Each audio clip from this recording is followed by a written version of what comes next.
Hello and welcome to the West Yorkshire Football Show. It's our transfer deadline day special. We're live the whole evening through. We're going to have all the regulars on covering our teams here in West Yorkshire. Plus, we're going to be chatting to a few guests and we've got a quiz and we're also doing a football manager experiment as well. So stay tuned for that. I'm Stephen Brown. With me is Chris Bell. Chris, how are we doing, sir? Yeah, very well, thank you, mate. I wasn't quite sure whether to bring me Horlicks and sleeping bag or what the preferred accessories would be for this deadline day because I can't imagine it's going to be a thriller, sadly. But we'll see. Let's hope. I mean, come on, Bradford City might sign a handful of players. I'm sure Steve Downs might get Lucy's sixth signing that he wants for Huddersfield, and we're hopeful, if not realistic. Yeah, absolutely. It set the stall, isn't it, when the biggest transfer story of the day is not even in football. Like, it's a completely different sport. I mean, it's pretty sets the tone, doesn't it, for the day?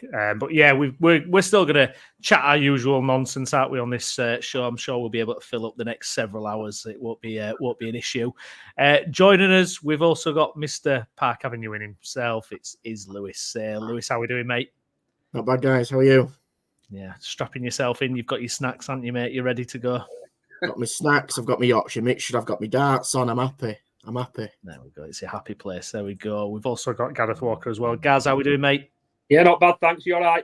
Yeah, quite an exciting day for you so far, City. Couple of incomings and outgoings. Yeah, we've got signed another striker and Ryan Turk's finally gone back to West Brom, which I think everyone was expecting earlier, to be honest. Yeah, indeed. We've also got Mr. Dave Foy, Shaman Stats himself. Dave, how we doing, mate? Evening. Yeah, I'm not doing too bad. This is going to be a really interesting evening for Dave because there's no transfer window to talk about for Halifax, and generally, I don't think Dave gives a flying monkeys about what goes on above Halifax's level. So this is going to be really interesting.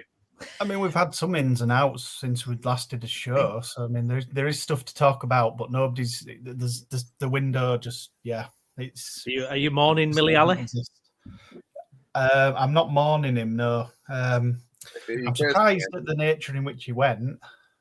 Yeah. I mean, are we wanting to start with my transfer news? Because once I don't really listen, just hold it together, Dave. Hold it together for just a little bit, mate. We've got so much planned, but I promise we will. We'll let you have 2 hours because we need to fill this show tonight. Honestly, don't worry. And finally, rounding us off, Mr. Booker himself. Jason, how we doing, mate? I'm all right, mate. I've been in a bit of a rush chasing my tail to get back in time tonight, but I'm here.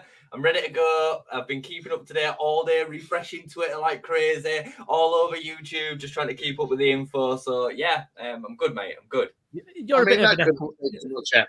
really couldn't have taken much effort today. Armando Broja still at Chelsea. Yeah, that's pretty much it, isn't it? I meant Leeds news. I mean, the amount of Leeds news that has been news and then it's not been news again within the space of a few hours has been crazy. So, but I did see you, Brownie, just about to say that I'm a bit of an F1 fan, which I am. What massive news today with Mr. Lewis Hamilton signing Ferrari, not next season, but the season after. So he's sitting a whole season through with Mercedes, and then he's going to give us another year. Big news. Yeah, how awkward is this for Carlos Sainz? He was there hoping a new deal, and he's already found out before 24 started that he won't be there in 25. Yeah, he's been ousted for one of the oldest men on the grid, which you would think Lewis would be coming towards the back end of his career, but it looks like he wants to stick around for a little bit longer yet. So no, I'm buzzing with that, to be honest. I think it's great for F1. I think it's great for Ferrari. You've ever done, by the way. I think we've talked a lot of off-piece nonsense on this show over the last year or two. But heading straight into F1 on deadline day is something that we've never done before. New lens. This is what it's like, isn't it? Guys, if you're watching along, please do pop a like on the video. Also, subscribe to the channel and get comments in on pretty much anything you like because we've got several hours to fill and we need something to talk about. So please help us, honestly. So we've got loads coming up. We're hoping to have a chat with guys, the manager Andy Welsh soon as well on the show, which is exciting. We've got Tom Carnduff on a little bit later, a friend of the show, isn't he? Chris is pretty much got us covered on FPL, fantasy football, the whole works, isn't it? Really? Yeah, I remember he joined us on the summer deadline, didn't he? And that was a good one because it was a big window. A lot went on. There was obviously quite a lot of the Leeds stuff as well. Obviously, he's an avid Leeds fan as well, but he's across everything really at the top level of football as well. And as you mentioned, Fantasy Premier League, which I think is it's going to be interesting to get his take, I think, on how this transfer window is going to affect the Fantasy Premier League. Because this is the first year for me, personally, where I'm one of those people that I'll never use that second wild card after the window's shut in case of something, something major happens. I used mine last weekend. I just looked and thought, well, there's no point in waiting for this. I need to make changes. Nothing major is going to happen, surely. So, it's certainly changed things up. How's our league looking, by the way? I've totally forgotten. I've totally forgot again. Yeah, I do it every year. I'm involved for about 3 or 4 weeks, and then I forget. Every year, I do the exact same thing. Yeah, one of my mates who's a listener as well, Big Walsall fan Paul, if he's listening, he's top of the league at the moment, and I'd like to say I'm second, boys. So just watch your backs. Keep watching. Yeah, thank you. Where I am. No, I just had to keep scrolling, and then I lost interest. Fair enough. Oh, Skip, I like you like you, Julia. Six Nations starts this weekend. Will you all be watching? I'll check out with that question. No chasing for me. Sorry, Skip. No, I can't. No, sorry. No, Skip. Keep the questions. Thanks for your question, though, Skip. Please keep them coming. That's good stuff. Yeah. You'll hit on a topic eventually, mate. Honestly, just keep going. I'll watch it. Hang on, we need to ask the biggest voice, Dave. Dave, will you be watching the Six Nations? The what? Oh, the rugby union. No, because it's rugby. It's not even rugby. Well, to be fair, I mean, Joe said Six Nations is a wrong sort of rugby, so yeah, I mean, you pretty much summed it up there. Actually, he's a very massive league fan, so I'm not surprised he said that. Have we got any rugby fans here? Who watches it? Who are we sporting? I watch it, but I'm not really into it. I watch the Six Nations and I watch the World Cup, and that's about it. If England are playing, that's about it. I'm not bothered about it. Other than that, my dad's pretty seriously into it, so it kind of comes from him. But yeah, just when England are playing, really, I have no idea about club rugby or anything. Yeah. Big domestic boxing this weekend. Yes, there is sports. Josh Boazzi versus Dan Aziz, eliminator for. Hang on, have we just moved sport again? We on now? I felt like the rugby had kind of finished already. We're going through them far too quick, lads. We've got to be on here. All right, I'll save it till later. We've already done F1, rugby union, and boxing in 7 minutes. Yeah. Oh, by the way, actually, I need to get the new Football Manager loaded up, because just as a bit of a thing to run through the show, we're going to simulate a few seasons and see how our respective teams have done on the game. Can I ask, on the new Football Managers, anyone manage the team they support yet? I very rarely do. I've managed Park Avenue and failed miserably before the Taddy save. Yeah, Dave briefly managed Lincoln. I think it's got a couple of months in, and I don't know. You don't even know why I really stopped the save. Actually, it's just on the back burner, shall we say? Yeah, exactly. Yeah, absolutely. Yeah, so we got that going as well. But we're going to introduce now. I'm delighted to say, joining us on the transfer deadline show now, it is Guiseley manager, and it is Andy Welsh. Andy, thank you so much for joining us, mate. No problem. Hope you're well, guys. Yeah, really appreciate you coming on there. So transfer deadline day, we'll get obviously into a bit of Guiseley stuff as well, but kind of how do you feel about transfer deadline day? Do you kind of follow it along? Are you watching it along with everyone else? Or what are your kind of experiences of it? As a player, I moved on deadline day one, so I ended up going to Yeovil. But I think, I don't know, I think the January one, it becomes a bit boring other than loan deals and stuff like that. It's especially with the financial fair play now, you don't see huge deals going through anymore. Obviously, probably the biggest one, I think, is Calvin Phillips going on loan to West Ham from Man City. But, other than that, there's not been huge amount of activity other than that, really. It does seem to be a window, and as you say, the FFP and this whole profit and sustainability thing seems to have just taken over, and it's been absolutely the buzzwords for this window for the clubs at the top level. Yeah. Well, exactly. There's always a narrative at the top level, isn't there? And that's the narrative at the minute, is the financial fair play. And, one of my he's not come with me to Guiseley, but my best friend who was a keeper coach for me at Bury, his lads just moved from Man City to Newcastle for an undisclosed fee, Alfie Harrison. But he's a young lad, 18 years old, scored 10 goals in 10 games for the 18s. Absolute talent. That could be a great signing for Newcastle that's probably gone under the radar. That's music to your ears, Lewis, then, as a Newcastle fan as well as an Avenue fan. Yeah, I'll take that every day. I mean, do you think that's going to be more the case, Andy, as well? Probably, as we all know, FFP and all that kind of stuff. But do you think it's kind of the young lads are getting moves under the radar? Do you see that might be the future of transfers as we go along, really, and they come to fruition maybe? Sorry, I lost you there for a minute. What? Sorry, I was just saying, do you think it's more of the young players who are getting those moves under the radar that might come to fruition in transfer deadlines in the future, 5-10 years? That's kind of what it's looking like now, isn't it? Where you made the example of Alfie kind of going under the radar. It seems relatively unknown, but he'll hopefully become a big star. Well, he's from Bradford, Alfie, as well. He's from Bingley, so he's one of Yorkshire's own. So I think so. Yeah, unless things. I mean, the problem is where does football go? Because if they've all got trillionaire owners, who's going to outbid who if they've got the money and so on and so forth? So it's a tough one, isn't it? Where is football going at the top level with stuff like that? Because there needs to be some financial implications if they're overspending. But, obviously with Man City, if they're seen with their situation, it was over 100 instances, wasn't it, where they've been found guilty and they're having to fight against it.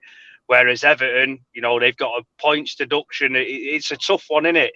Because I think unless everyone starts playing by the rules and people start getting out of the rules, I'm starting to get a little bit fed up a bit, if I'm honest, at the top level. It's becoming a little bit boring. The same teams are spending big money, but if it's an Everton, they're getting the points deducted, or someone else, they're getting points deducted. Look at.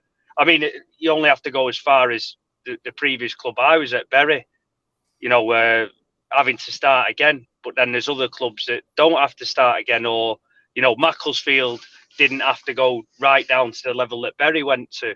It's like it can't be one rule for one and another for another. Do you know what I mean? It's a consistency in it that's the problem. That's the problem all throughout football, really. You're absolutely spot on, I think. This situation with Everton, I don't think it's a problem that Everton have been punished because they've done wrong, they've broken the rules. But then what about the others that have also broken the rules? Exactly the example that you make of Man City. Like, why is that taking so long? It's black and white. Yeah, definitely. It can't be. You could get him on loan at. Sorry, guys. I was just going to say you could get him on loan at Guiseley if you wanted, Andy, for the rest of the season, if you know him well. It's not good enough for us. He's not good enough. Funnily enough, we played in a five-a-side competition as a bit of a laugh in the summer, and he joined in, and he was, he's absolutely outstanding, to be fair. So it can't be a case. What I would say, it can't be a case of like Man City have got more money, so they can afford to fight these charges, whereas Forest haven't got as much money, or Everton haven't got as much money, so they can't afford to fight these charges, so they're not likely to get away with it. Like Man City might be more likely to get away with it. It's not fair, is it? Yeah, I think that's the issue there, and I think what happens in football and the way that social media has an impact on football. I get the feeling now no one's ever happy with the clubs. For example, Bradford today signed young Kavanagh, and people are already writing him off before he's pulled a shirt on. Yeah. So some of these youngsters aren't even getting a chance because of the way that social media or whatever kind of narrative the media want to spin on a player, on a football club, or current situations, and it's a bit, we're almost as a country now, we're writing people off before they start, but then when they do start, like your Everton's is trying to fight against the Man City, they're getting financial implications against them, I just don't think things are a level playing field, if I'm honest. How was your time at Guys Are Going So Far, then, Andy? Obviously, you've been in the job a few months now. Obviously, kind of sitting probably just a little bit more mid-table, kind of pushing for the playoffs. How's it been at Nevermore?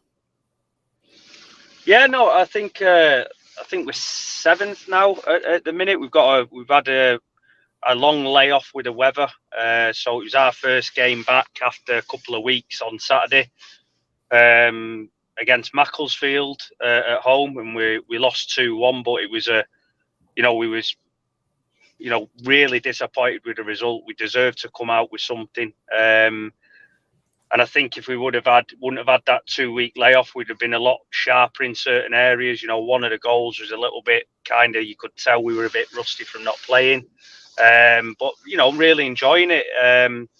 Guys, there's always been a club that's been kind of conference north in the last 10, 15 years. And what I want to do is bring good times back to the club and bring the community together to make sure they've got a club to be proud of, and bring exciting games to the club. And certainly Saturday's game against Macclesfield was an exciting game.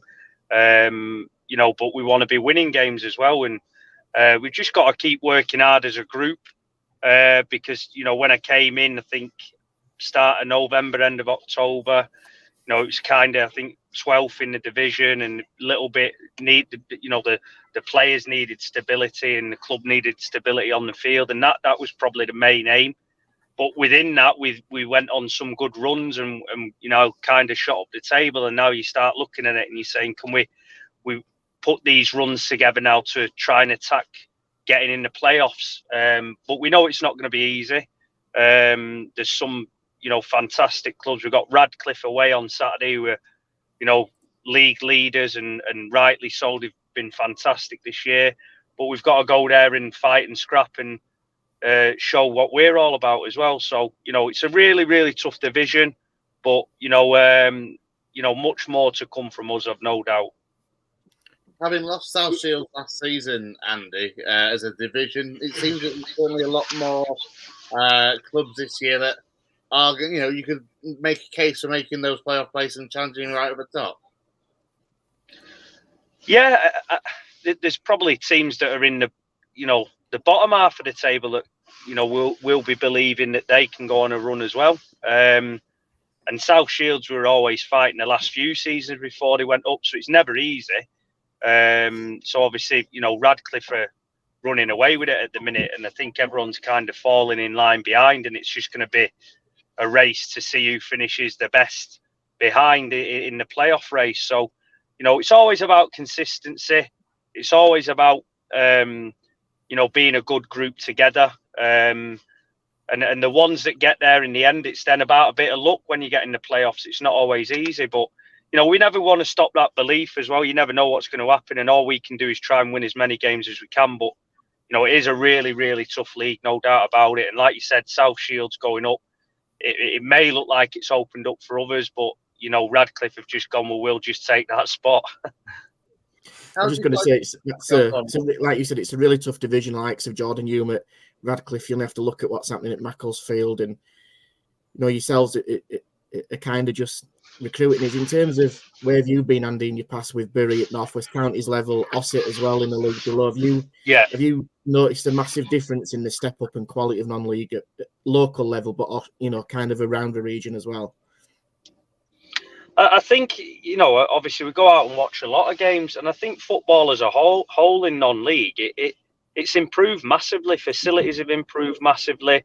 I think the 4G pitches help. You hear a lot of players saying, I don't like playing them. Well, I tell you what, I'd rather play on these 4 or 5G pitches than, rutted pitch and a muddy pitch any day of the week, because at least you can play football and get a bit of quality about the game. So, the step up, yeah, it's a good step up. But like last year, I mean, with Bury, we were in the North West Counties Premier, and we had an excellent FA Cup run, which meant we played Lancaster, who were 2 divisions higher, and a few other clubs that were, York City ended up knocking us out. but we more than held our own. So I think once you get a good group together, it's always about the character and the environment that you create. And if you're able to do that, you can create those moments and those memories at any level. So some players can step up, some can't. But naturally, as you go up the level, you have to bring players in that are used to the level or higher to help you progress and give you that kind of culture and environment at the level you're at as well. I was going to ask you, Andy, about how have you found the recruitment, since taking the Guiseley job, because obviously Paul Phillips had left a reasonably sized squad, but you wanted to put your own stamp and get some players out and some players in. In particular, of course, Luke Marriott, one of a couple of loanees that you brought in from the higher levels, scored an absolute on his debut at the weekend. But how have you found the balance of bringing players from the EFL clubs above, but also finding players that have been around the leagues and know the leagues below?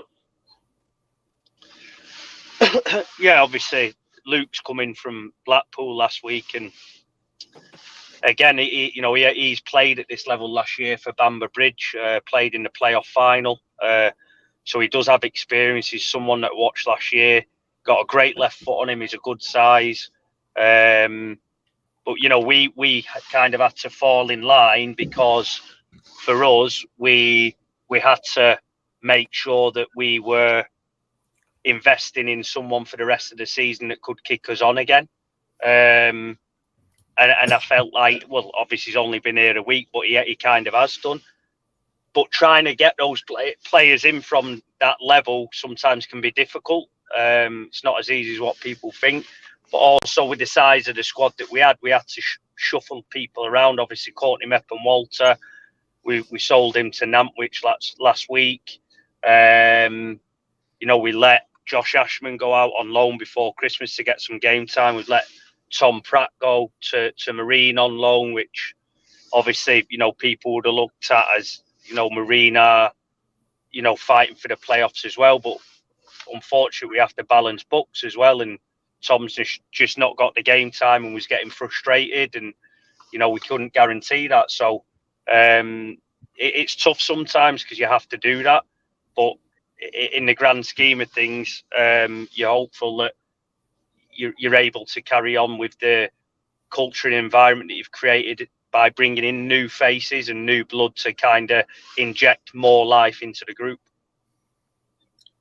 Well, thanks for taking the time. I'm assuming you've got to head to training fairly shortly, so we'll... I'm here now, yeah. Yeah. So all we'll say is all the best for Radcliffe on Saturday. Obviously, it's going to be a tough game, but wish you the very best of luck for the rest of the season. No problem. Cheers, Thanks, guys. Andy. Cheers. Thank you, Andy. Thank you. Bye. There you go. That's Andy Welsh. And always good to hear it from those that have been, ex-pros back in the day and those that are involved in football now, Brownie. Yeah, absolutely. Yeah, fascinating insight there, isn't it, to everything? And Jason, you've got to know him a little bit, haven't you, recently as well? And it's a nice little connection for the show, isn't it? It's a really funny story, to be honest, because obviously I'm a football nut and I know who Andy is from his playing days. But when we were in the gym together, I mean, I'd probably known him at the gym for maybe 6 months before I clicked to who he actually was. And it was only when he got the Guiseley role that was like, oh, hold on a minute, that's Andy Welsh from the gym. I mean, he's a great guy. He's very, very professional, I would say. Like I think he's got an ideology of the way that he wants the game playing. He's heavily invested in football away from Guiseley as well. He's got his own academy. He absolutely lives and breathes football, I would say. But more importantly, I think he's a top guy that's got real good values in place. And I think everything that I've seen and heard from his time at Guiseley, I think is great for the club. And he wants to kick on his own career, but he wants to do that as a byproduct of getting Guiseley, further up the football tier, the football pyramid. But yeah, I'd certainly consider him a friend. It's been great to have him on. Yeah, indeed. We've had a certain Mr. Downs waiting in the wings. Let's get him on. He's been patiently waiting. He's already been on the channel tonight, doing a Huddersfield Town special. I think you're muted, Steve. I'm trying to unmute you, mate. Oh, he's gone completely. He's frozen. Well, that was short and sweet, wasn't it? That's all we need to see from Steve. That's tonight. all we need. Thank you, Steve. He's already been on the channel tonight, so it's fine. We'll try and get him back in once he's paid his Wi-Fi bill. Right. Oh, are you there? I'm back. Hello. Hey. We're all for the comedy value, Hello, aren't we? hey. We're all for the There we comedy go. value. Hello. No, Andy Welsh was a much more important person to get on this podcast. I really enjoyed listening to him. No, genuinely, it's great that we had a guest like him on, and hopefully we can get him on again. So thanks, cheers, Andy, for coming on. Yeah, indeed. Steve, you were, as I mentioned, you were already on the channel this evening. You did a Huddersfield Town managerial special with your cohorts there. What's your feelings on it kind of now? It's been a few days since Darren Moore left the club. Obviously, we talked about it on Monday. What's the kind of state of play at the moment? Yeah, I think that people are just working out which names they really want, to be honest. Kevin came out in a diary a couple of days ago and said that we'd interviewed at least 9 candidates for the job, or we were planning to, and that was going to be shortlisted. So I think the normal names that we were saying the other night are still in the frame: Heckingbottom, Duff, and people like that. There's nobody sort of ruled themselves out. It's quite funny to see that Warnock is going to go to the Aberdeen job, apparently. There was loads of Town fans getting very excited when Mail Sport put that out, and then it turned out, no, it wasn't Town. So, yeah, it's interesting. I think, the lads were saying on the podcast earlier that we'd love the lad at Liverpool, Klopp's assistant, in but this... That wasn't supposed to happen. Yeah, we wanted Linders, but I don't think that's going to happen anytime soon. Why would he leave Liverpool in what can hopefully be an historic season for them to come to lonely Huddersfield Town? So I think it'll be Heckingbottom, but it's interesting. There's lots of names come up today that you didn't really expect to come up. So, Was that yeah. a genuine link? Was that a genuine link to Linders, Steve, or was it just someone's opinion that sounded like? Well, He's on the odds no, list he's just in the betting odds, but he wasn't on the odds list when Chris looked the other night, because I was looking at the same list as Chris, and so I find it interesting that his name suddenly has popped onto the list, and that did happen with Wagner. Wagner was nowhere near the job when he got it, and suddenly he just a couple of days before popped onto the list and then slowly rose like a Victoria sponge cake in the oven, Because he's done like a departure interview with Liverpool today, hasn't he? And given his reasons for leaving and why he's not going to stick around. And he said he wants to go back into a top job somewhere. But his managerial record's not that great. Yeah. A manager before. He's obviously very good assistant, but maybe one of those No. at the step up. Yeah, but from what I understand, when he's been in jobs before, although he's not done the greatest of jobs, he has been under a world-class manager now for a number of seasons, and that can only surely improve your development as a coach, but also your understanding of what it takes to be the main man. As the lads were saying earlier, look, we're discussing Pep Linders as if he would choose to come to Huddersfield. I'm not so sure he would. Like you say, he said in his interview today that he wants a top job. Does he count Huddersfield as a top job? I don't know what his level that he wants to go in at. I'd love him to come. I think he'd be the perfect sort of, jolt in the system that we need. It would be, a very different appointment to what I think everybody's expecting. But I'd love him at Town, but I just don't. I don't think it'll materialise. But I just find it funny that his names come up on the quite high on the list today. Most importantly, Steve, I think you got to note that there's one possible option whose odds have literally halved. He's gone from 50 to 1 to 25 to 1 as Jesse Marsh. I mean, them odds are getting short. That's Jason No. putting his monthly wage on it. That is. No. I went and had a word with Nagel. I said, I've got this guy for you. He'll be perfect. He'll motivate you. And what he also does is he knows that the goal's in the centre of the pitch. It's not out wide. No, but also, I don't think that's quite correct, Gaz. Jay's gone to the bookies and put a lump sum on Wayne Rooney. Yeah. And Chris has gone and put a lump. Chris has gone and put a lump sum on Mr. Johnson, so who arguably is, thank God, not on the list. What, But Boris? do you know what? I'd rather have what? But no, not Boris, thank God either. Yeah, no, I don't want Jesse Marsh. Jesse Marsh can be a Leeds legend forever for me, and I've no connection to Huddersfield Town Football Club, if possible. And nor can Mark Hughes, Steve, like you were what a shame. insinuating in the show earlier on. I know. I just wanted to keep his name relevant. Do you know what I mean? I always want to, just when there's any jobs coming up, Mark Hughes, just put his name in there. You know, just make sure people don't forget about him. Mate, Obviously, unbelievable job he did at Ballyparade. You his agent, Steve? There's something kinky going on with you and Mark Hughes. Since you got me that t-shirt, there's something not right here, is it? Yeah, since you got me that t-shirt. We've got Chris hasn't worn his since. I know, yeah, come on. Oh, I have. It's great from the front, just terrible from the back. Should we check in with the Football Manager? A little bit of action going on. Well, what have you been setting up then, Brownie, with FM? Yeah, you finally 24, which is a good start. Yeah, I've downloaded that, although I'm trying to share the bloody thing and it's not letting me share, which is going to be really good, isn't it? That's one of our features down the drain instantly. Oh, God, yeah. Just to let everybody know, to run a podcast, you have to have about 17 things on your screen, and obviously Steve's internet, like mine, isn't going too well tonight. Just putting it out there, I don't know if anybody's seen the first goal on Calvin Phillips' West Ham debut tonight.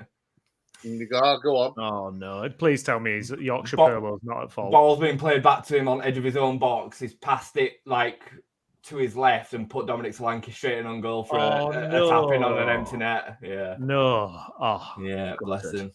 Not as bad as that Ivan Toney one from other night, is it? See that one, that Spurs back pass other night, literally passed it. Oh, right. It's similar. It's the Odoggy one. Yeah, it's very, very similar to that. Very similar. Oh, dear. No. Guys, can I just ask, have you got a stein of vodka there? And is that to get you through the evening? No, it's just a pint glass, but it's got very, very weak Abena in it. All right, okay. So here we go. Hey, what's going on here? Hey, we're getting technical now on this podcast, aren't we? That's definitely not it. Third time lucky, Steve. Screen goes. While you're doing this, Steve, you need to bring another sport into it, like darts. Darts is happening for about 32 minutes. We talk about darts. Who's playing, actually? I missed a rugby chat, by the way. Yeah, no. I'm a rugby league fan. I'm not. I mean, I don't mind England in rugby union, but I'm not super fan. But rugby league's my sport. I don't mind rugby league, to be fair, but we're digressing once again. Skip, by the way, I don't know if we haven't seen it. It's certainly a question that I'm pondering for us having a conversation about later. Yeah, this one. If your club ceased to exist, what club, if any, would you decide to follow and support? Let's not answer it now, because that's genuinely quite a good word. I mean, I'm very honest, like looking at Dave's right now. David, go for Man City. What are we talking about? How hot is that room, Dave? Moderate. The whole conversation is just passing Dave by because it's not about Halifax. I said this at the start of the show, Steve. I'll tell you what, I'll love it.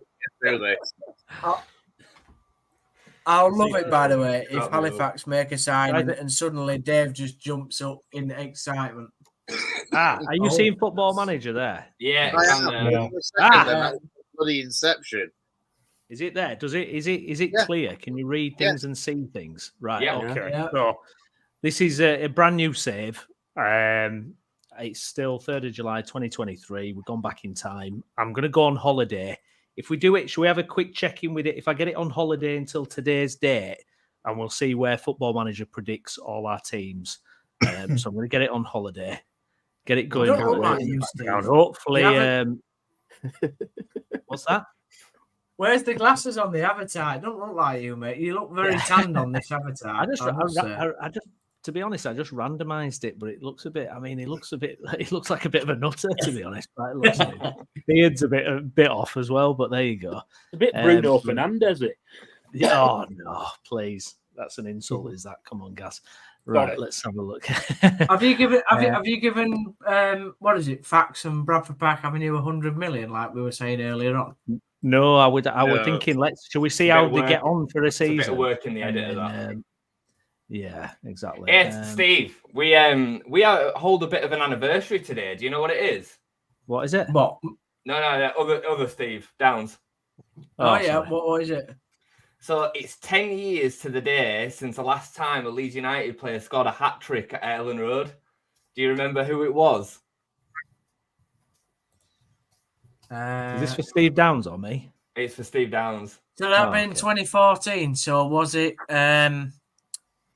Luciano Becchio?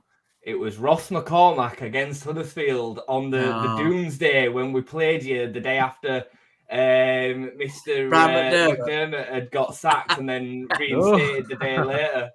That Friday evening, mate, I was absolutely celebrating like mad because it was the weirdest transfer deadline day I'd ever seen. Unbelievable. In my entire Ross life. McCormack on the phone to Sky Sports saying, I'm putting in a transfer request, like Brian McDermott's been sacked. It was unbelievable. And then hours later, he came out. We went 1-0 down within seconds. Danny Ward scored. I remember it's clear as day. And then Ross McCormack absolutely dominated the game. I think he scored all four that day, didn't he? Yeah, he did. Yeah, he scored all four. All four. I'm sure he did.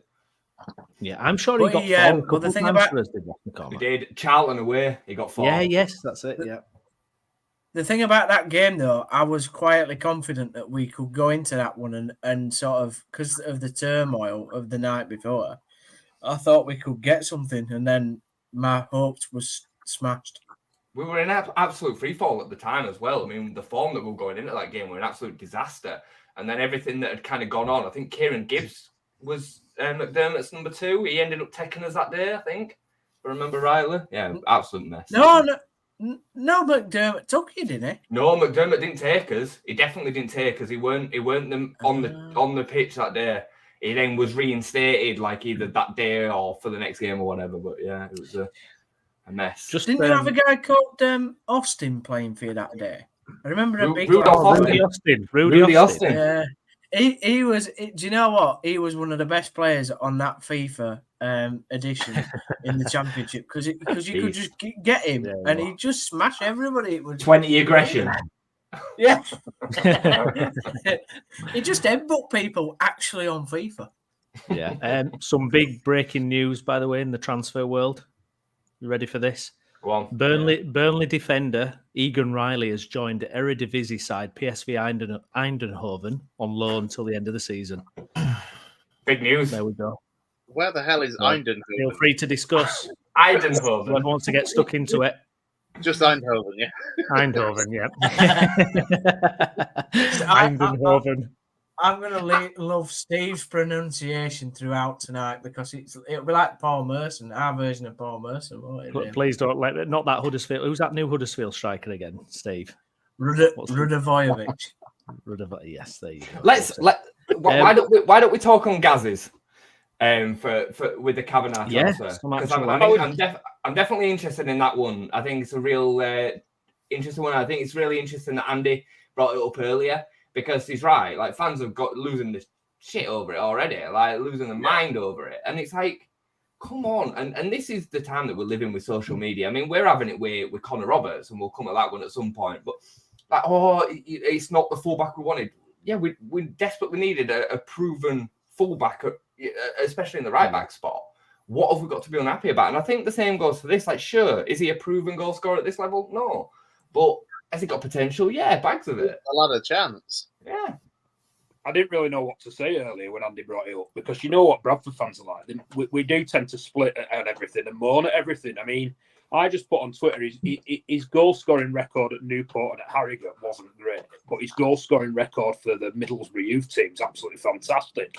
And I think we'd have been mourning more, or I would have been mourning more, if we'd signed another Matt Derbyshire, another 36-year-old on a 3-year contract, or whatever was the alternative. I mean, I think the worry is obviously his record in League Two is not great, and from a personal point of view, I thought we were looking more along the lines of if we were signing a striker, it'd be more sort of a physical type of striker, some cover for Andy Cook, because we've spoken before on this pod, as well as in sort of my group of friends as City fans, that we can't play without a big striker. So if what happens to Andy Cook, that'd be my worry. But obviously having let Verdane and Oliver go, but you've just got to give the lad a chance, haven't you? It's like anything. You can't be judging people before they've kicked a ball for your club. I'm a great believer. I'm not saying that this is a ready-made science, but I am a great believer that if you can score goals at any level, you can then apply that at any level. So if it's at youth level and you are putting the ball in the back of the net, you can then adapt your game with development to do that at any level if the service is right. Like, it's as simple as that. Like, I remember when Jermaine Beckford stepped up from non-league for Leeds, like, he was raw. He was so raw. It was unbelievable. And the rest of his game was, truthfully, it was pretty poor. I don't know if you remember, Brownie, when he first came on the scene. He was really poor at the basics. Yeah, you know, first touch and stuff like that. But put him in front of goal, and he was lethal. He was absolutely deadly. So I think you got to get behind it, mate. It's look at Vardy at Halifax. I mean, you know, he was going nowhere until that season that he absolutely popped off, and then obviously gone to Fleetwood, and you know, then gone on to Leicester and become one of their probably best ever signings ever in the history of that football club. So 100%. It does prove that you can, you know, if you're good enough, you'll make it. I think there are a lot of examples though of non-league players going up to the Football League, even like up to League One level, and really struggling. Like a good example with us is Kyle Udlin. You know, I'm not saying he was like lethal at non-league level, but he's just not a championship player. He's just, and I don't know if he ever will be. He's gone out on loan, hasn't he, Steve? Was it Burton he's gone to? Burton. But Burton have bought about 6 foot, God knows whatever players. Like, I'm sure Nigel Clough is trying to create a giant team there. What, at Burton, even though he's manager of Mansfield? Not Burton, yes. Why do I think he's Burton's manager? Whoever Burton's manager is. He used to be, didn't he? Used a long time. The absolute sass from Gaz. I think you're right there, Gaz. I think, it was interesting listening to Andy that he actually made. I agree with Jay that he picked on that example. He could have picked on any examples, but obviously that's quite specific to deadline day. And I might get a lot of hate through the chat and bring it on. But what do some City fans actually expect in the quality of play that they're going to get when, let's be realistic, with an average League Two team? What do you think is going to come through the door on deadline day that's going to improve you to the extent that you're going to be pushing up at the top end of the table? That is not going to happen this season at the moment. Graham Alexander's probably got irons in the fire to probably bring somebody in the summer that might complement Kavanagh. But at the moment, where you are in the table is going to dictate the kind of caliber players that you're going to bring in. And I think, he's 20, 21 years old. He might make it, he might not make it, but it's probably a calculated risk at the moment compared to, considering where City are, to go, you know what, let's see what he can do. We all know, and you guys, you've said it how many countless times in a way to, support Alexander, on occasions and help with the style of play. He ain't going to be expected to win headers. That's Andy Cook's job. That's somebody else's job. He's there to be that, supposedly smaller guy who's going to get off the flick-ons and do what he needs to do and link up play, which is fine. But sometimes when you see some comments from people, it honestly baffles me, and I don't know what people expect that are going to bring people in on the final hours of the day. I really don't. The one thing that probably would have made the arrival of Kavanagh more logical would have been had Jake Young have gone. But of course, because he played came off the bench against Swindon, didn't it? He can't play for any more clubs now, so it's not like there's going to be any deadline day outgoings for Jake Young in particular. I think, like I said, you're right. You're exactly right. Bradford fans will mourn whoever we sign. People just aren't happy. But from looking at it from a pragmatic point of view, like I said earlier, like I'd rather have somebody like that than someone who's on the way down the leagues. We've tried that before, and that don't work. I think the thing is, like, come on, guys, you're going to say Matt Derbyshire, aren't you? No, I'm not, because the thing is, you look at who we've got on long-term contracts at the moment. That's the more sensible worry for me, is that we've got long-term contracts on players like Tyler Smith and Clark Oduor, who haven't done it this season, and they're on long-term contracts. The worry for me is that Kavanagh's going to be another one of those. But can you stop giving those deals out and go to the more senior professionals, the journeymen, because they don't work either?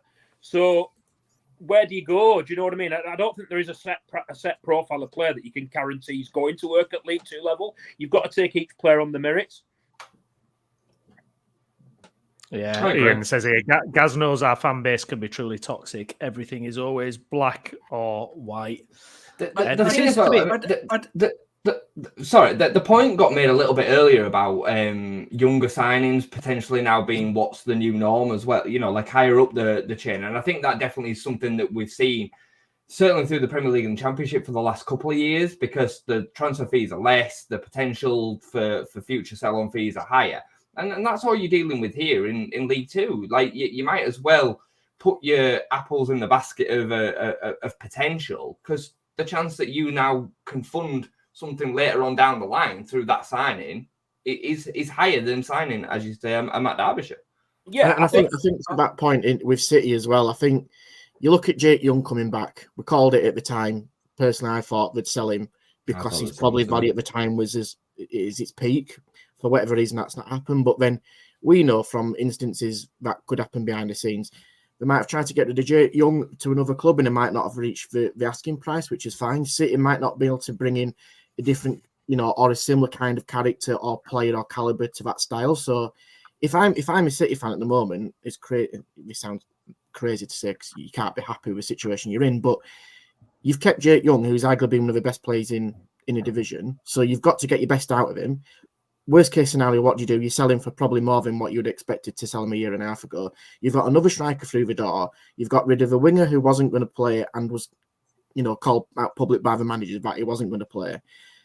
And like I said earlier, you're not going to get somebody of an exceptional quality probably through the door at this time of a window. So from a transfer window perspective on this day, it's probably not that bad for Bradford City, if I'm being honest. I don't know, Gaz, your thoughts?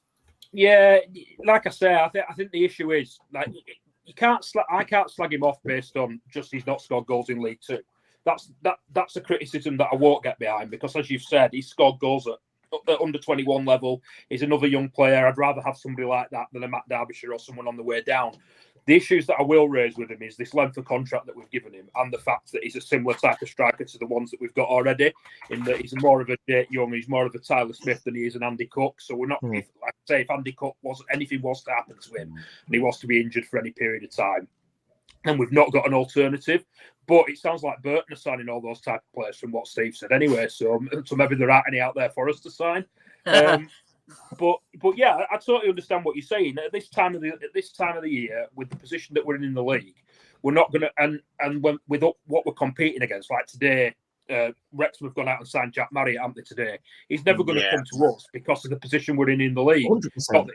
Not that he's the type of player that we probably need at the moment anyway. But if they're the caliber of player that our fans are expecting us to sign this January, then I think they're a bit misguided. Don't mention that guy to me.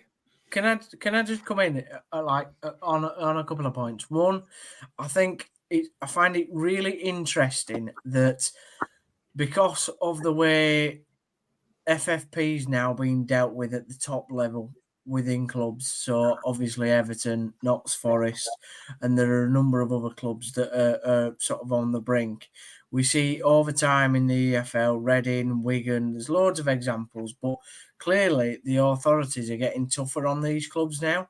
And what I find really interesting is you've got clubs like Liverpool who have built up their academy to the point it is now. And you've got people like Conor Bradley coming in and playing an integral part.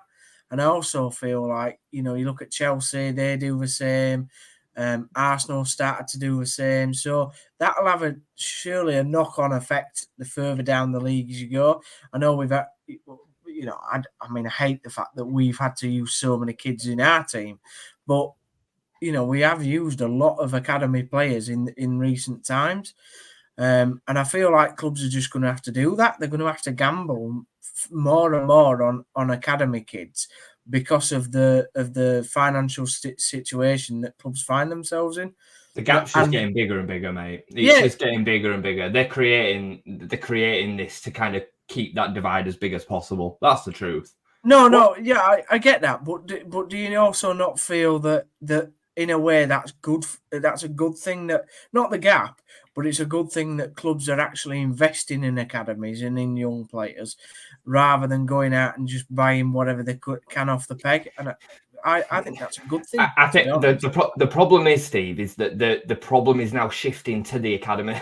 So the deal that we were talking about earlier with Alfie, obviously he's going to Newcastle from Man City.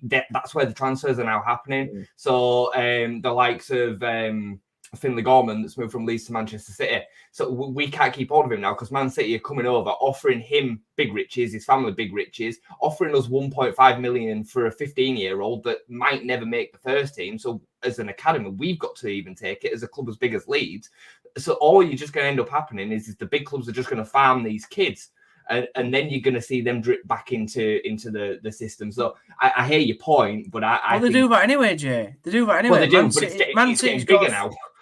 Man City, yeah, I know, but Man City's got 1,000 kids in their academy, and not even. I did an interview about 8 years ago with Clark Carlisle, right? Whatever you think of Clark Carlisle, he knows his stuff. He knows how football academies work, right? And he said to me 8 years ago that Man City had 1,000 kids in their academy, and not even 0.1% of those academy kids will make it into Man City's under-18 team. Never mind the first team. Never mind professional football, mate. Years ago. Never mind professional football. No, that's what I'm saying. But we're 8 years on from that. So how bad's it got now? Yeah. How much worse has it got now? And clubs like Bradford Park Avenue, Halifax, Altrincham. These clubs should be able to sort of pick off these, and kids and get some of this talent that floats down the EFL. But the problem is now academy kids at 14 and 15 are getting not the kid themselves, but the parents, and that clubs are finding ways around it where they're getting so much money that clubs like Bradford Park Avenue and even to some extent League Two clubs, they've got no chance. Absolutely, because all the kid thinks. Go on, Gaz. No, carry on, Steve. Sorry, I'm interrupting. All I was going to say is, because the child has got so much focus on getting into Man City's whatever team or Arsenal's whatever team, they don't even think of They think that going to somewhere like, I don't know, Charlton or whatever, is such a step down that they might as well not play football. And to me, that's the wrong attitude. Well, the players at that level now, you're going to see less and less of them coming into the first team, playing League One football, then getting picked off by the higher clubs. Because what will have happened is the Man Cities of the world will have banged them in their academy just in the off chance that they end up being good enough for the first team and worth X amount of millions. And the ones that are then left at a Charlton in League One, they're not good enough for first team men's football in the professional game. So they end up dropping out of the game altogether. So they're not even getting the development. It's dangerous. It's certainly a risky world. What's your thoughts on it, Luke? Because I know obviously you've got quite a lot of expertise in it as well. I'll chip in, Gaz. I know that you had a point. I'll chip in after Gaz because I've got a bit of an opinion on it. Yeah. Sorry, my son was just tapping away on his. I'm playing some game upstairs. It sounded like he was coming through the ceiling. But so what I was going to say is what you were saying about like Leeds getting players picked off. That's the same lower down. It's a food chain. Like Leeds yourselves have taken a couple of players off us, haven't you? I mentioned this to Brownie the other day. Like we can't look at Man City and be sick about it because we do exactly the same further down the pyramid. It's not just you. Take Leif Davis as an example. We picked him off from Morecambe. he's not one of our products. We picked him off at Morecambe, I think at 16, 17, something like that. Brought him into our academy for £250,000, and he ended up getting sold to Ipswich for a nominal fee, but it was still profit. So you're right. And this has always happened, Jay. It's just that with the new deal, I can't remember the ins and outs of it all, but wasn't there a new deal a couple of years ago, and it just made it even more. This situation is happening even more and more and more because of the terms of the new deals that they can sign or whatever. And I can't remember the ins and outs of it all, but there was some kind of deal wasn't there a few years ago. They changed the rules of how kids can leave clubs and how they can sign clubs at such a young age. I mean, what's interesting as well is that you're talking about players leaving these academies and dropping into teams further down. You know what? At Bradford City, that was what Eddie Wright wanted to do at Bradford City. That was his big plan, was to sign kids that were dropped out of academies and pick them up and maybe say they're not quite good enough for Man United or they're not quite good enough for even Leeds, but we'll take them at Bradford and we'll make them into a player. I've got a good mate of mine, one of my son's godfathers. His son is the same age as my lad. He's 13. And he was taken he was signed for Aki Stanley a few years ago, played for them for about 18 months.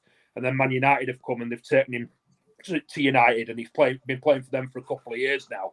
But my mate, his dad, said that one of the reasons that he let him go to United was because he always thought if he didn't make it there, that he'd drop out, he'd get picked up by somebody lower down the food chain.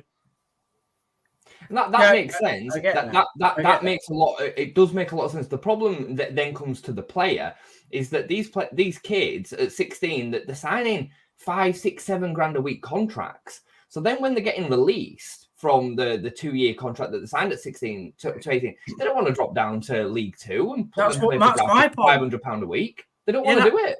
That's my point. So they've signed, and by the way, these kids, some of them, they don't even know what they're signing. That's the scary thought. I mean, at 15, a piece of paper's put in front of you and it says, right, you're going to get £7 grand a week on. At 14, all I was doing was play. I know I wasn't like a professional footballer, but I didn't know what £7 grand worth of money was. I mean, just madness. But that's exactly my point, Jay, that you can be in a Man City academy. You're so focused on desperate, absolutely desperate to make it into the game at that level because everybody's balled you up and said that you're good enough, because that's what these coaches do. And then when they get to 16, 17 and they turn around to them and say, oh, no, sorry, lad, we'll have to let you go now. You're not good enough. It just shatters the dreams. And then they don't feel like they want to go to a lower level because they've been told for 17 years of their life that they'll make it, they're going to be a superstar and the rest of it. Do you think it partly depends on what age they get released as well? Because I know that, like, obviously, he signed for United when he was either 10 or 11. So he's done like 2 years there now. He's 13. But they get it's a 1-year contract at a time until they get to a certain age.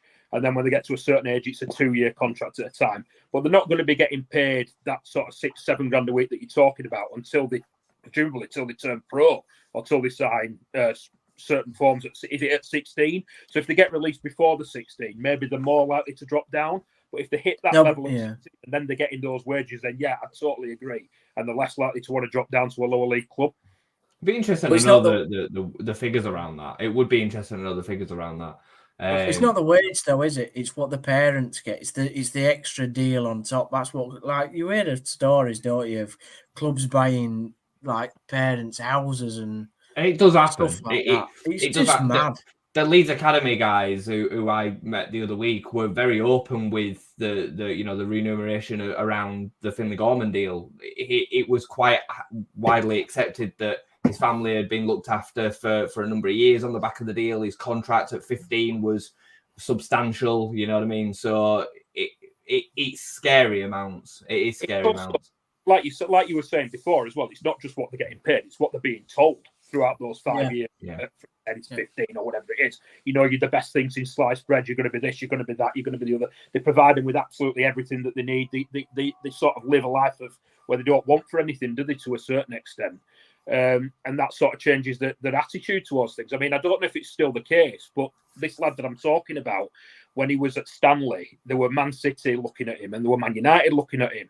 And I don't know if it's still the case, but the reason that he was not advised to go to United, but one of the plus points for him going to United rather than City was City would make him go to a certain high school over in Manchester from the age of 11, whereas United wouldn't make him change schools until he was 14, 15. So they obviously had more of a chance of making it when they get to that age than they did younger. I don't know whether that's now changed and that they don't make them change schools at that certain age, but they did at that point, and that was one of the reasons that he went to United rather than City.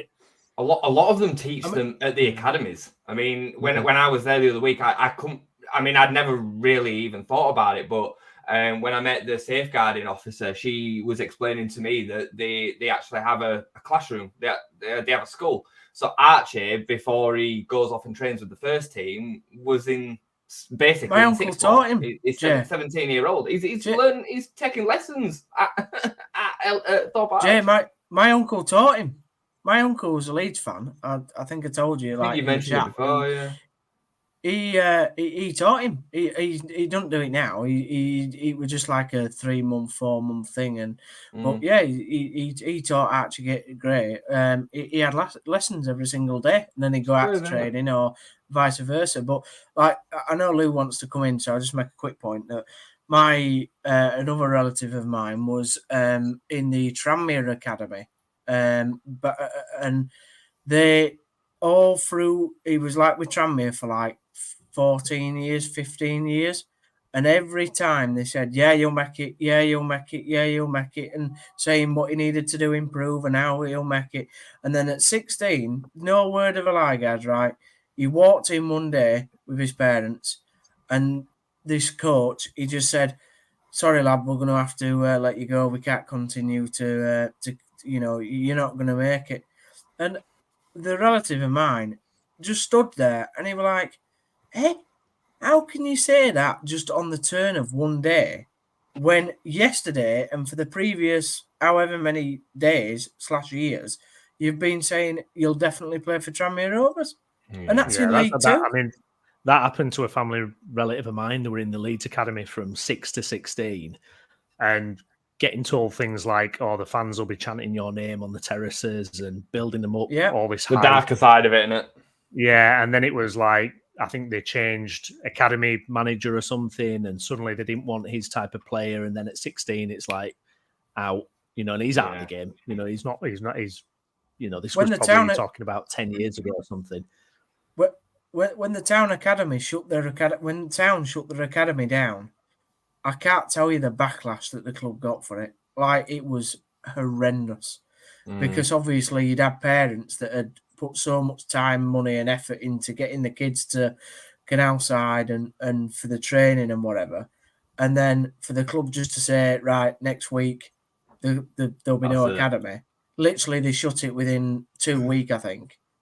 There's a bigger issue here as well, isn't there? Like, because it's how it affects the kid going forward, like how it affects their life going forward, how it affects their mental health, how it affects what the prospects are to get a job elsewhere. Do you know what I mean? It is a lot bigger issue here, a social issue, 100%, rather than just a footballing issue. I must admit, that's kind of, you took the words out of my mouth, guys. That's kind of where I think it's fascinating. I think it's a really fascinating topic, and I think it's something that is going to become a bit more prominent as the years go on. And I think, Jay, you're probably going to be involved in it more than any of us, if I'm being honest. So it'll be interesting from your perspective as well as we go on. But I agree. I think there's that element to it. I think there's, let's be honest, football is a completely different business to a lot of other businesses. It's bizarre. It's, we're talking about rules that are being put in place for clubs to, is a limit of how much they can lose, which is just crazy, because what other governance and businesses do that, which is, only in football pretty much do you get that. I think academies at the moment are probably treated like businesses. That's, I think there's an element of that. There's going to be an element of, it would be amazing to see one of our own, in inverted commas, to make it home, but we've all said that before, that that's very rare. I think also on the flip side, I think it's also a really good test of character for the kids and the parents. And I don't want to sound harsh or cold with it, because I think Gazzy made a really fair point, but it's like us in our normal work. There could be an occasion where tomorrow we could be called in and we could be made redundant out of nowhere. And we could be told that, oh, we've done a great job, business is doing well, blah, blah, blah, blah, blah. and for whatever reason, there might be a restructure, there might be complete changes, and our role becomes non-existent. It changes.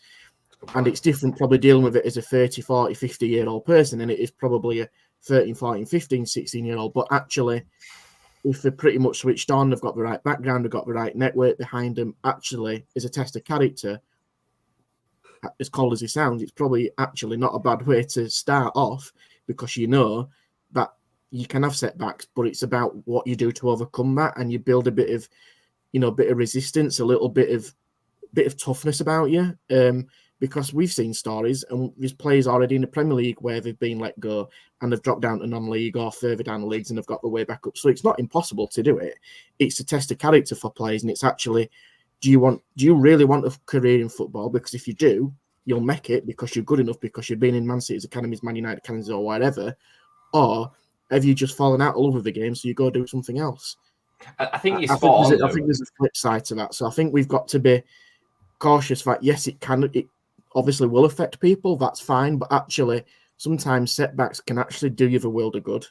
It's a fine line, isn't it? That's what it is. It's a real fine line, because I think like you do need to teach these kids, because they're going into a very toxic industry, which can be volatile. You can lose you can be in the manager's plans 1 month, and then the next month you're not. Like, you can come into the first team at 15, 16, and play professional men's football. So, 13, 14, you have to be kind of adapting and starting to learn the ways of the game, I guess. Yeah, you have to.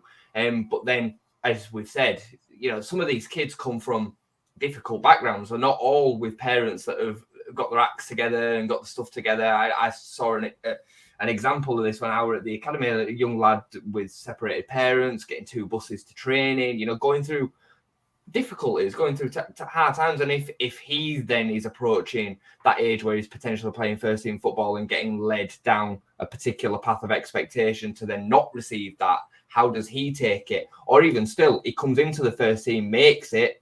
We've all seen examples of this over the years as well, where players come into the first team at Premier League level, have a boom of a particular period of time, but then can't live with the expectation and the scenario that they've been put into, and they'll have extreme fall off, some of them, can't they? And extreme difficulties in their own life. So I think it's a real grey area, fine line to get right. Well, like Ian just said, is there any aftercare for these kids? No, some clubs do. Some clubs do. Yes, some do, but the majority of them don't. Let's be fair.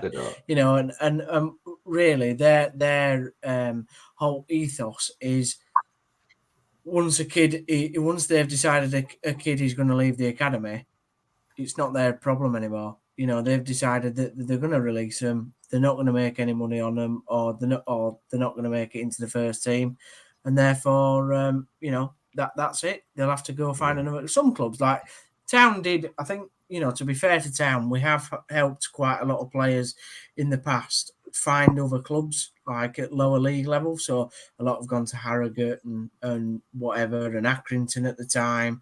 There's quite a lot of youngsters that have been in the Town academy and gone on to play, for other clubs. But there's a hell of a lot of clubs that just don't have any aftercare, and therefore some of these kids, like Gaz said, fall into absolute mental health depression. And at 15, 16, when you're that age, you don't know what to do with depression, do you? I suppose, Yeah, I think some of that, yeah. I think it circumstances are different for everyone. I know that's quite a very overarching comment to say, but it is. And I think probably from a football perspective, I think the academies, when you get players going into certain academies, the academies will have a certain way of playing football, how they're set up. We'll make sure that they're probably ready to step up to the next level. And then the level after that is almost under 23s and then Premier League. I think the challenge, again, for that player / individual is, if you did drop down or you go on loan to a non-league club for however, it's adapting to that style of play and that league and that division, and mental toughness, physical toughness. We've seen examples down in non-league and at Avenue and Guiseley and Farsley where players have come from EFL clubs and being honest, look out the depth for about 3-4 games because it takes a huge amount of work, probably more mentally, if anything, more than physically, to adapt to that level of football. I remember watching Andre Brooks. He's a good example, who's at the moment been playing Premier League first team in the first 2 or 3 games. I watched him at Avenue. I was a bit like, he's got a lot to learn. You could tell he had ability, no doubt about it. It was strength. It was, what do you do in certain situations that you probably would have been fine at under 23s level, but you're not going to get that time, that physical toughness in non-league. And he prospered, and look at him now in Premier League. So again, that's a test of character. It comes down to that person. Obviously, Andre believed, and Sheffield United believed, that at that time the right thing to do was to put him in that situation. You either grow or you shrink, and that lad's grown. You look at other examples at Sheffield United. Ollie Arblas, we had Ollie within the first half an hour, you could tell was a potential EFL player, Premier League player. He's doing it at Port Vale. Harry Boyes came in, first 3-4 games looked quite average and then grew into it. So there's got to be a bit of trust, I think, between the clubs and the academies and then clubs that we're sending out on loan. We've seen examples where a lot of clubs have now got almost like loan managers who go around and check on loan players that will, check on their the form and probably the well-being and all that kind of stuff. So I think there's definitely care, and I think the clubs do take it very seriously. I think, again, it comes down to that player of, are they capable of doing it at different levels? Because that's a really good indicator for a club to say, if Andre Brooks can mix it at Horsfall on a Monday night against Marine, he's capable of doing it potentially on a Saturday for Sheffield United against Everton, for example. There's a big difference, Lou, between the technical ability of a player and the tactical understanding of a player. Yes, that's the point. Huge. It's a massive gap. You can have a player that will look amazing playing five-a-side football. Technically, he's got all the ability in the world in the small-sided games. But then when you instruct that player to tactically understand a plan and listen to a manager's instructions, to be in the right place at the right time, to have the right understanding, that is a whole different world of understanding. And that's why you see certain players playing very high-level football that have not got the technical ability because they understand it tactically.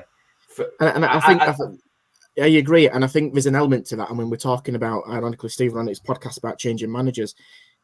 Clubs are not daft enough to know that they're not going to keep a manager now for 5-10 years. Yeah. So if a player goes on loan and has that experience of going to different clubs and different experiences in different managers, like we do in our normal work, again, if they come out of that, well, it's a great indicator. It's another tick in a box of a club. So, I think there's definitely a fine balance between it. But, there's clubs who you can tell have a real good setup. And I think there's obviously improvements that other clubs can do.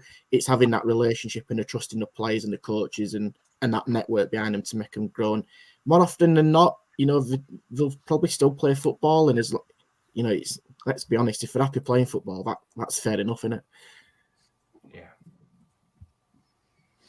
it? You got good content out of us there, Brownie.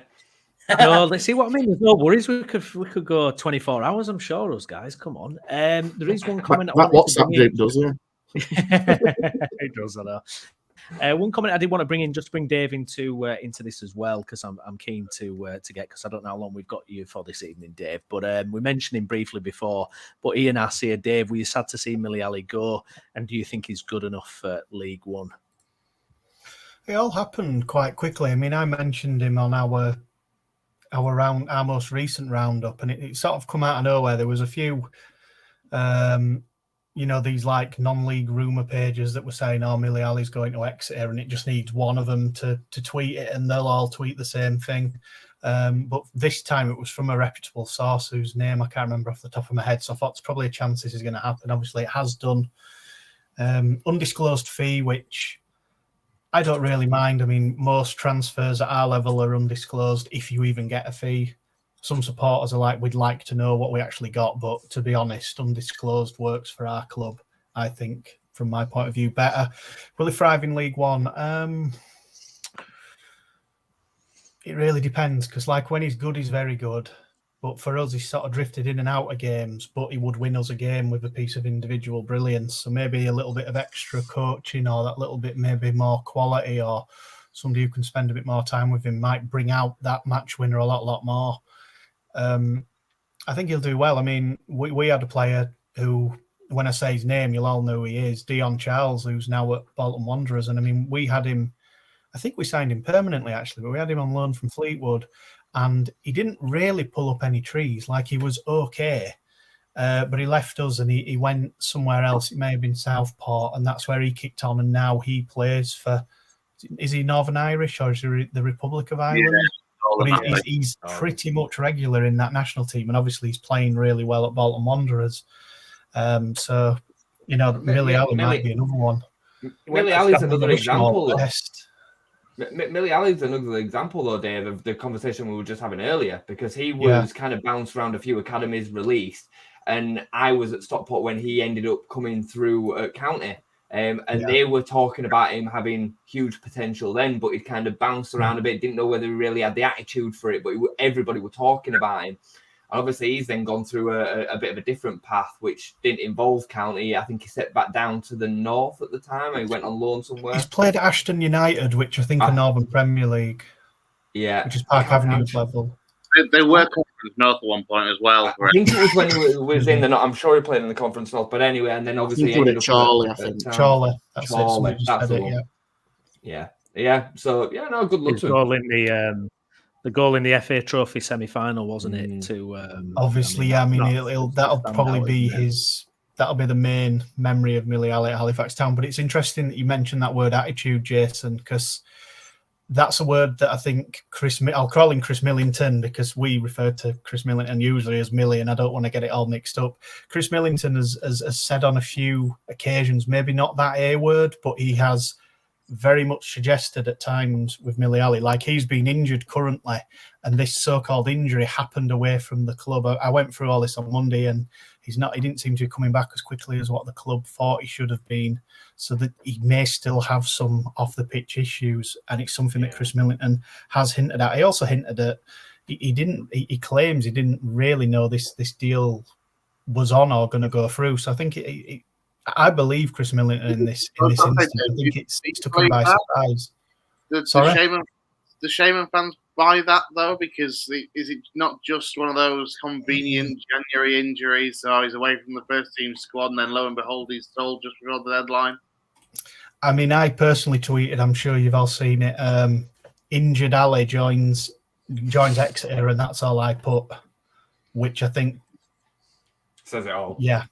I mean, Exeter have claimed, we have signed him injured, but I think it's just a veil to, they aren't just going to put him straight in the team. So if they say he's injured, it buys them that couple of weeks they'd probably take to put him in the team anyway. But yeah, I mean, I have nothing to gain by being sort of upset or angry about the transfer, because he's gone. There's nothing I can do. I mean, he scored 19 goals for us in, I think, 60 odd appearances, but it took him until about this point last year to actually hit some form. He's only really been that so-called match winner for a year. I mean, he was in and out of our side prior to New Year of 2023. Obviously, it peaked arguably with his 2 goals against Wrexham, which was a follow-up to him scoring that last gasp equaliser that took it to penalties at Altrincham. What about Jack Jenkins? He's come from Leeds, our neck of the woods, Jason. How do you think he'll get on? Are you excited about that? I'm guessing that was for Dave rather than me. No, it was a question for you. No question for you, Dave. All right, you honestly, I'm sure you just said, Jace, how do you think he'll get on? But I know nothing about him. I mean, we've obviously been talking about academy players on this show, and he's come from United Academy. What the link here, I think, is our assistant manager, Andy Cooper, has been involved at youth team level at Leeds United.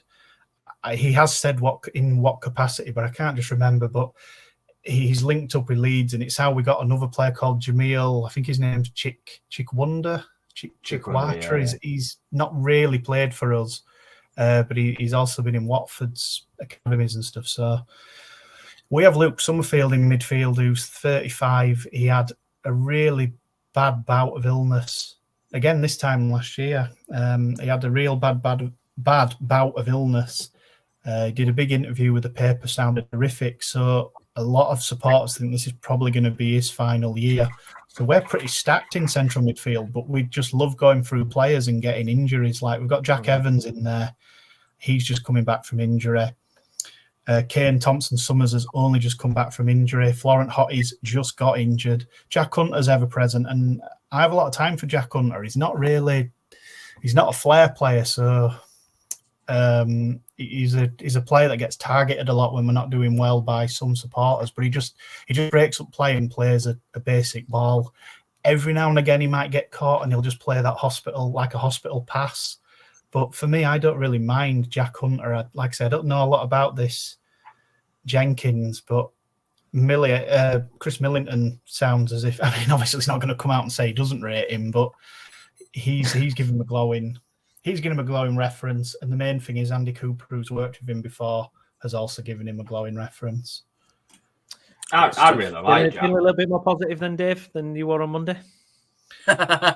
Yeah, a little bit. I mean, I think at 7:00 there was a question and answer with we've called it El Council. I've missed it coming into being in this video podcast, but people that tuned in, I've been quickly checking our forum and checking X or Twitter just to see what the general fans thing is, and it was very much like they hardly talked about it, and they were just like, we just hope that both clubs can come to some kind of decision where they can keep it on, and that isn't the answer to it.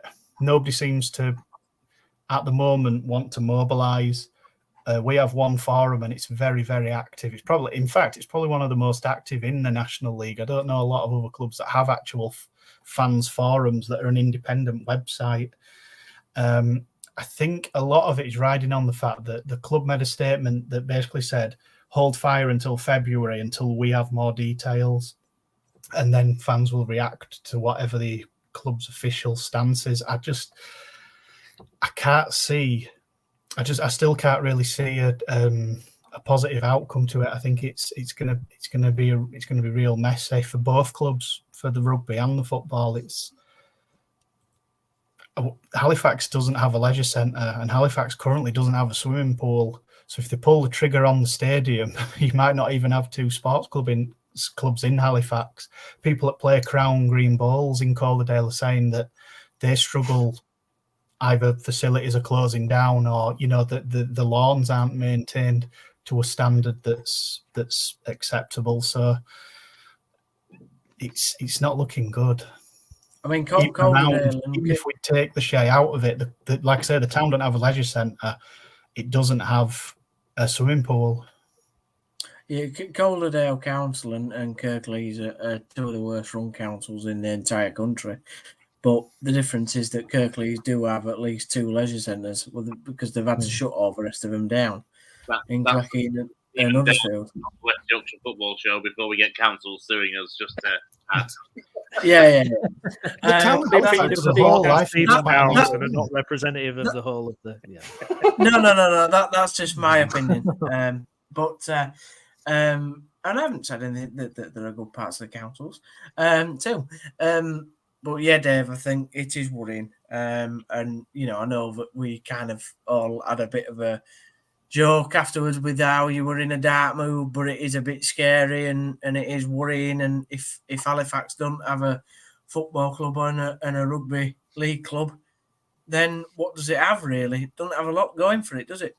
Apart from the Peace Hall and the town of Halifax is nice enough. I think where we live in West Yorkshire and Yorkshire as a whole, and parts of the other county that begins with an L that contains teams like Preston and Blackburn, there's still, there's a lot of history there. There's a lot of heritage. Obviously, the Peace Hall's amazing for Halifax, bringing in, it's not just about the Peace Hall, local businesses around it. There's lots of little real ale pubs in Halifax.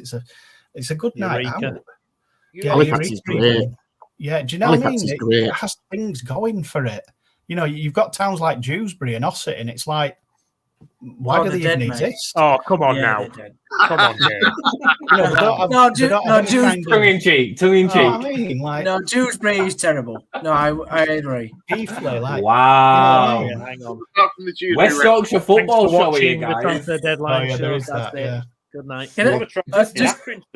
Just on some breaking news, by the way. So one of the best moves going in the Championship is Kiefer Moore has just signed on loan for Ipswich. So I suggest Jay and Steve get a bit nervous because that is a hell of a signing for Ipswich. Ipswich have dropped off anyway. He's no better than Hurst, but yeah, I think it's an all right signing. I think he's a hell of a signing. It's a good signing, but Ipswich for me are not the threat. They're not the threat. To be fair to Ipswich, having watched them at the weekend, they looked like they were a striker short of being. Yeah.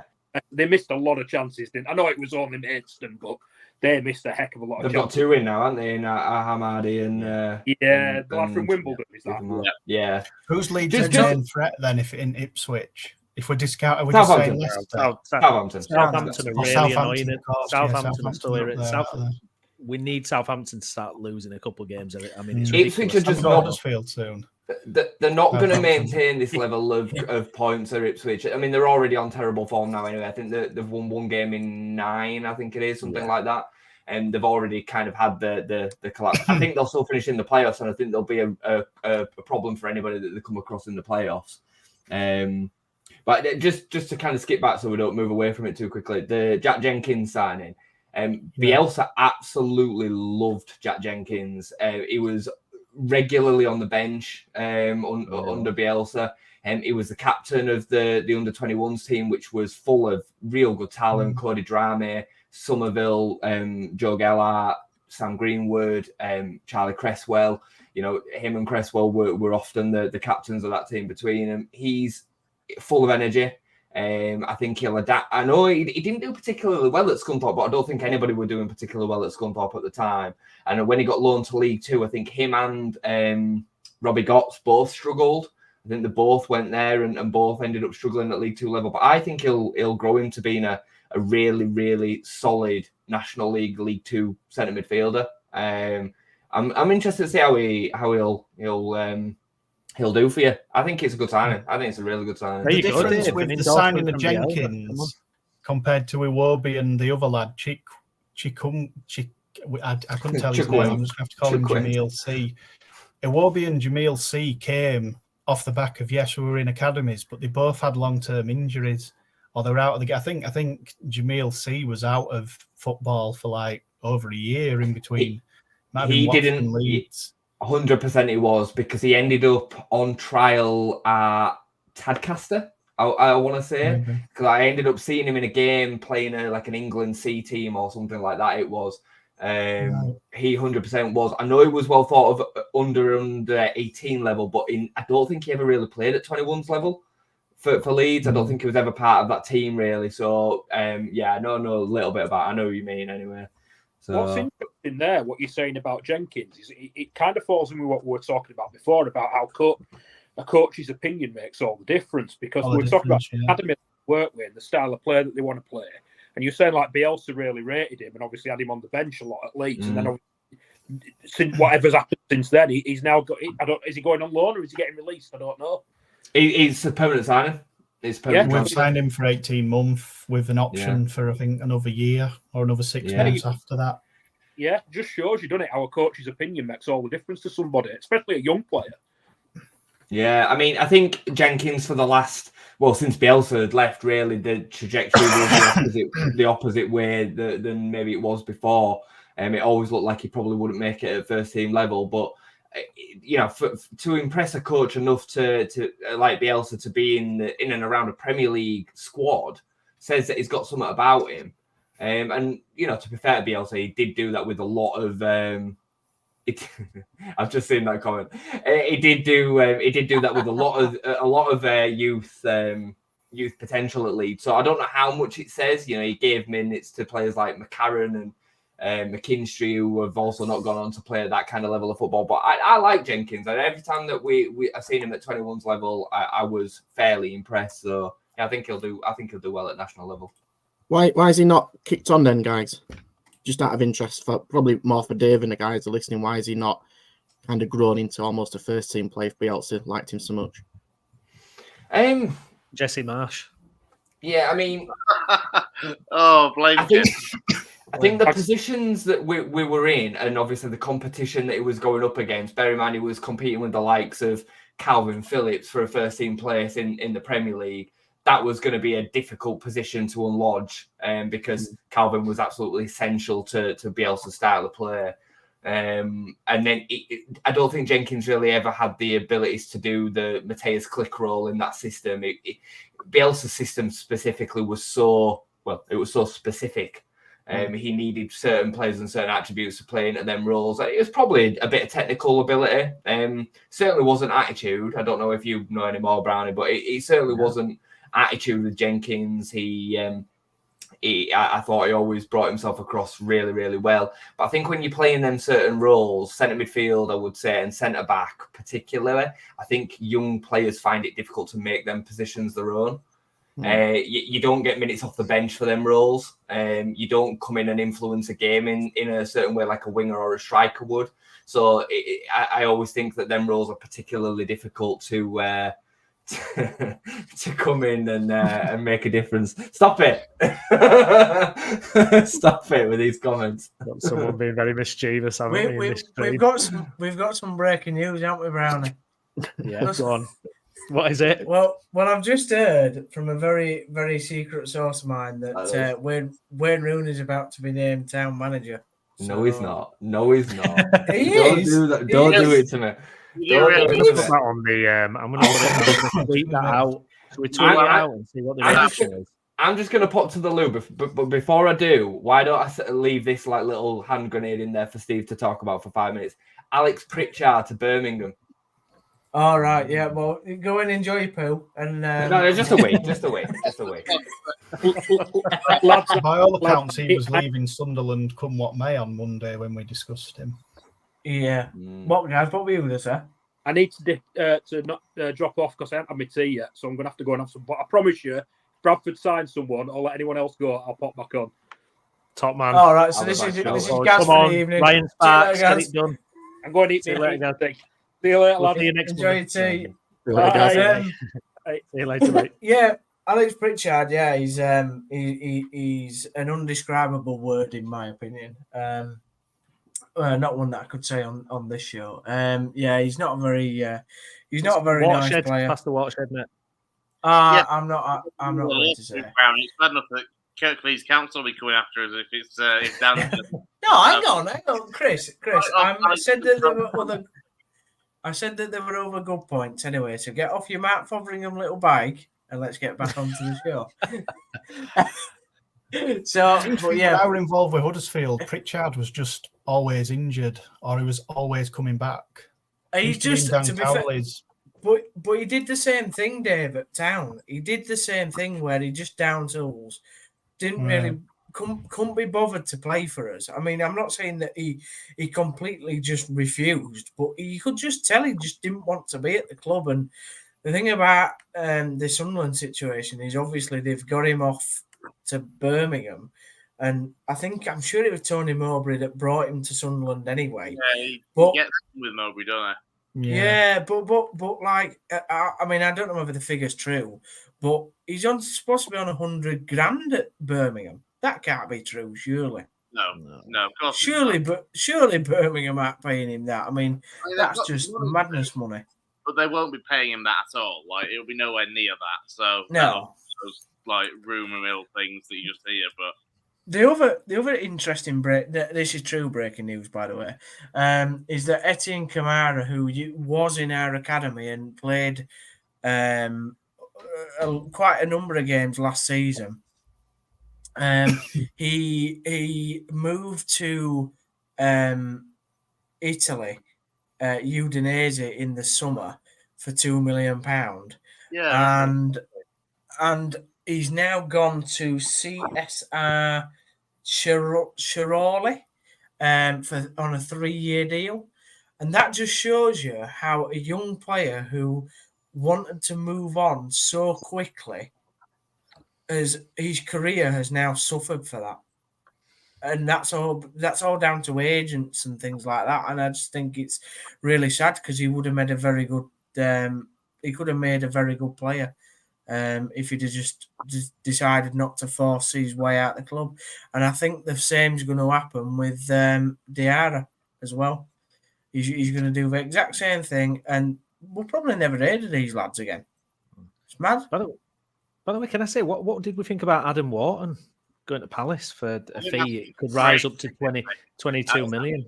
That's a fantastic signing. It really is. The lad is superb. The lad The is 22 million, though, Chris.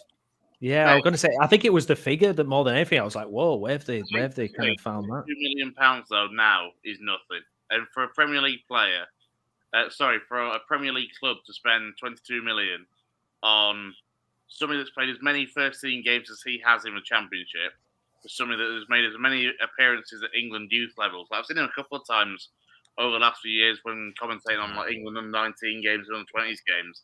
And the lad is superb. He has got such a future ahead of him. So I think, quite simply, yes, it's 22 million now, but when they sell him on in 3, 4, 5 years' time, it'll be 4 or 5 times that, the way the money is in football nowadays. It's a fantastic. Yeah. I mean, I watched a very, very interesting podcast the other day with Connor Cody. And I don't know if anybody else has seen it, but he's such a down-to-earth guy. But like he said, apparently when we signed him for £2 million from Liverpool's academy, we signed him for 350k from Liverpool's academy, and we eventually sold him for 2 million. And apparently, on the day that he arrived at Canalside, Dean Oil said to him, "You'll only be here a year, and then we're going to sell you on." And I'm quite disappointed with that because I really liked Connor Cody. I thought he was a great player for us. But that just shows you like how good Town's reputation was in that period. Even though we weren't the best football club, we let young players progress onto a career that if they were going to get to a higher level than us. Connor Cody's a good example. You know, Alex Smithies went on to play at a higher level. So it does happen. But yeah, I did find that very interesting. And also interesting what he said about when he left Wolves as well. Played for Wolves for 8 years. And Nuno Espirito, when he was the head coach there, took him on a trip to Portugal, left him out of the entire trip, basically playing with just the kids that went. And then said one day his agent rang and said, "Oh, the club's agreed a fee with Everton for you to go there on loan." And Cody was like, "Hang on, I'm sat in a hotel room, in the hotel bar with the Wolves side, and the manager's not even said out to me." I mean, how mad's that? Like, he was literally about 2 minutes away from his own manager, and yet his agent rang him with a move. I think that's the thing with football, isn't it? We said it's a different business, is football, compared to a lot of other businesses. Yeah, quickly one on Bradford Park Avenue here, Lewis. Ian, why don't BPA try and get young City players on loan? I know we have a couple at Farsley. Well, we have in the past. Reece Webb Foster, Dylan Motley Henry. Who was the goalkeeper the season? Was it Heath Richardson? We had Heath Richardson for, I think, a couple of games just after George Sykes-Kenworthy left, former City player himself. I think that's a relationship between the clubs, if I'm being honest, where it's depending on the needs of Avenue against what City have, and whether the youngsters are probably ready enough to step up to the level of a physical non-league level, whether it fits the players and the system and the coaches that Avenue have got. I think it would benefit both clubs probably a little bit more if we did have a bit of extra movement. I know the clubs have been working quite closely together recently to continue to build a relationship which I know they have had, probably not really, really strong, but I think they're trying to grow closer together. And it probably comes down to budget, if I'm being honest as well. We only have to look at recent stuff. I mean, I'm not saying these are the numbers at all, but you have to look at loans at the moment. Loans are now coming with, fees that you'd normally associate with transfer fees. Looking at the ones with Brozier, that's rumoured at the moment, but I've seen as apparently allegedly 4 million. I mean, 4 million's transfer fee, never mind a loan fee. Not anymore. Not anymore. Well, yeah, I know. So I think to Ian's question, I think it's a fair point. I think it's one that people may want to see, but again, it's the further you drop down the pyramid, it's very difficult for the young kids to kind of weirdly enough, step up to that level because it's such a physical, demanding league. Heath came in, played a couple of games, but was thrown in a situation where the team's losing regularly, pretty much nearly every week. He's thrown in an environment that he probably joined maybe a day or two before, and then now I believe he's on loan at Cleethorpes. So yeah, it would be good to see it, but then also we've got to have a wide net to get others in as well from different clubs, because you're only allowed, I think you're allowed as many loan players in the building, but I believe you're only allowed to play 5 at the time, and there's restrictions of how many loans you can play as well. So I mean, in an ideal world, yeah, you probably get the best pick of City players, but when Farsley are in a league above Park Avenue and Guiseley are above Park Avenue, City are probably going to want to send a player to a club that's higher up in the pyramid, so they've got better experience against better opposition. So, like I say, once you start falling down the leagues, your best pickings don't always come to fruition, does it? It's like being back at school in playground and you're probably the last one that might go in goal. I mean, I was always the last one to be picked, to be fair, and always stuck in goal. So that's. I mean, frankly, you're bringing back traumatic childhood memories from me now, Lewis. So the truer answer to Ian's question, although Lou has made some good points, is that Lou just actually hates City and doesn't want anything to do with them. Busted. Completely busted. Cheers, Steve. Thanks. Yeah. And so Lou has gone to the BPA board and said, if we have anything to do with that club, then I'm chucking my season ticket in. So. Cheers, Steve. Cheers, pal. It's much appreciated. Thanks for that. I'm throwing you under Bushy up first. Massively. Next. Yeah, massively. I think it's fair. I think again it comes to that way you're thinking is, let's be honest, City change managers pretty much nearly every season at the moment, or every 18 months, 2 years. So it's continuity as well. Players will come in and out of fashion. City have got a lot of players on the books, as we've discussed with Gaz before. Alexander's probably going to trim that down in the summer, so maybe some of them kids will, drip out of that football club or into different clubs. But the way Avenue are at the moment in a league position, with possibly likelihood that will get relegated to North Prem East, a City going to send the kids to a division like that when they can send them to Farsley and get a National League experience against the likes of Boston and Scunthorpe, and that it's, to be honest, it's a no-brainer at the moment. To be fair, City loaned out Bobby Poynton to Brighouse, and he's what is he now? He's on the subs bench and stuff. And I mean, they're the level below Bradford. Were he there last season? Maybe the season. Yeah, before? No. But again, he played 5 games and he scored like 4 or 5 goals. Like he scored pretty much a goal a game, and he did a month and went back, and ever since he hasn't looked back or been loaned out since. It's a fair point. Yeah, fair point. And I think it comes down to that conversation we had right at the beginning, doesn't it? Test of character. Bobby Poynton's kind of the one that we're hoping to get through. Probably goes on loan to Brighouse, and with no disrespect to Brighouse, because they're fantastic little club like you as well. It's probably thinking, why am I dropping that far? And he's given a good account of himself at a local level to give himself something to shout about. So yeah, I think it's going to be interesting, because obviously there were connections with Mark Bauer before because of his City relationship that he had in the past, which is fair. It's obviously change of direction, change of people behind the scenes. It's going to be difficult because you can't just get a load of young kids in because they're not going to be good enough for that level. You need to mix probably 2 or 3 of them with experience in that league. Well, now seems like the perfect time to the perfect man to ask, really, to bring in the Bradford Park Avenue sporting director, Tom McStravick. Tom, thanks for taking the time out of your evening to join us. Hi guys, thanks for having me. Hi, you're right. So I think you kind of joined as we were talking about, as Lewis was discussing the relationships between City and your role as sporting director. How kind of would you assess really the relationships with the clubs in our region? Well, it's developing.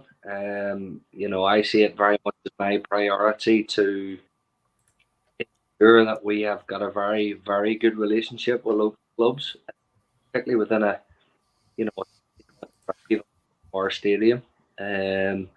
That's our home, that's our base, that's where we train, that's where we play. And to be honest with you, clubs within 60-minute drive are the ones who are our priority.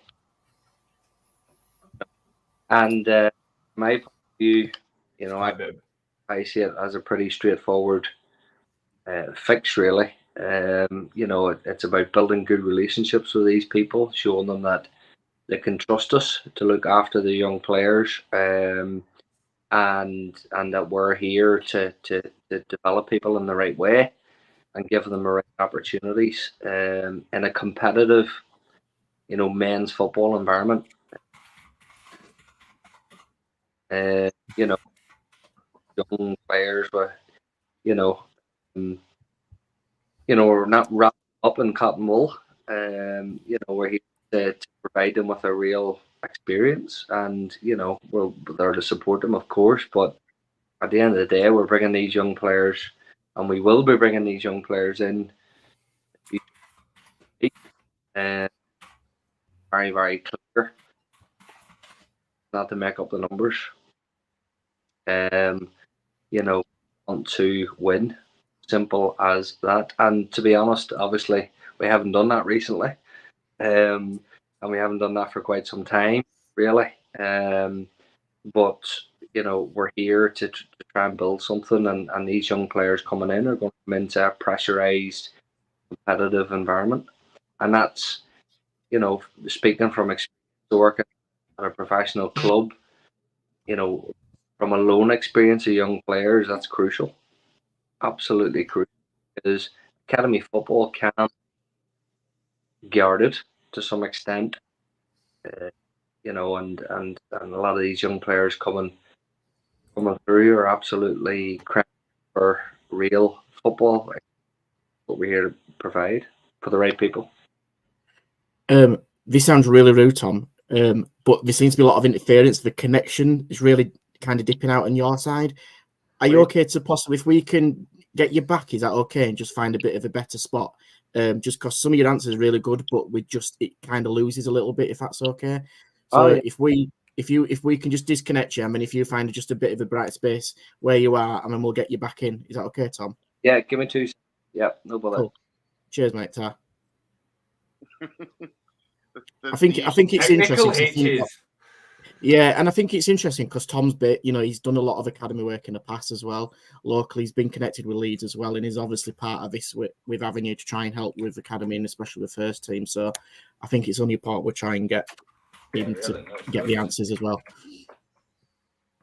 Yeah, hopefully we'll get Tom back on shortly. We're also going to be hoping to speak to Tom Candoff a little bit later on as well. We've got, an hour and a half left of the transfer window. I mean, it's pretty much as you were. Nothing's happened. QPR have signed Newcastle's Hayden Isaac. I'll give you one. I'll give you one 2 minutes ago. Jesse Lingard set for shock move to South Korea. Well, to be fair, somehow Lingard managed to stuff up a move to Saudi Arabia because he took too long to think about it, and then the window shut, something like that. And it's just absolute insanity how, I mean, at this rate, if he doesn't end up going somewhere like South Korea, where it's got a completely different transfer window period, he's going to be out of football completely. Yeah. Be released by United at the end. Was it the end of last season? How old is he? How old is he now? Like, it were at 29, isn't he? No, we're at Forest last season, wasn't he? Yeah. Yeah, we're at Forest last season, but he's been out basically because he didn't sign a new contract. He's actually got no options left because Forest can't sign him back again now because of the FFP. So he's not going to go to he's not good enough to go to a bottom end Premier League club. I mean, what, Burnley or Luton might sign him, but I don't. If he could have got his way back to West Ham United, where he had that really good loan spell, I think it was quite early in David Moyes' second spell at West Ham. It could have worked out very differently for him, to be fair, because he was superb in that short spell. But obviously, it never happened, and his career's just plummeted off a cliff, really. Brownie, just before we can try and get Tom back in, any update on that FM save you were loading, or is it taking ages? Yes. That was a very quick answer. 22nd of December. 22nd of December. we're on it. So we're nearly caught up to today's date, and then we can have a look, and hopefully by midnight it will have actually completed the season. 5 years in the future, so I reckon we might need like next summer's deadline date. How slow is your computer, Brownie? It's horrific. It's horrific. This is what I'm battling with, guys. Come on, do you know what I mean? It feels like it's going to set on fire. It's going to burst into flames at any moment as well. One from the Yorkshire region involving Leeds United is Ian Poveda to Sheffield Wednesday. Includes the South Yorkshire club as well. Undergoing a medical there. Loan. It'll be loan until the end of his contract. He's out of contract at the end of the season. I'll be honest, I had seen one or two Lincoln fans get very excited today because, of course, with Mago Skabala in charge, we were thinking, well, surely there's going to be a Leeds United loanee somewhere, and somebody said Poveda, and I thought, probably not. But I'm surprised, actually, that there hasn't been anything between that Lincoln and now Leeds because of Michael Skabala and, his previous role. Yeah, I mean, I think Ian Poveda, would be expecting to be towards the bottom end of the Championship. Birmingham and Sheffield Wednesday were both after him. He'd played for Tony Mowbray before at Blackburn, so that made a lot of sense. But maybe he's thinking Sheffield Wednesday, I don't have to move. I can kind of travel there. He's got an easy first game, hasn't he? Easy first game if he goes to Sheffield Wednesday. So who have they got? Huddersfield away. Oh, nice. No, it's not nice. It's not nice, Jay. It's not nice. Jan's going to serve you up. I do.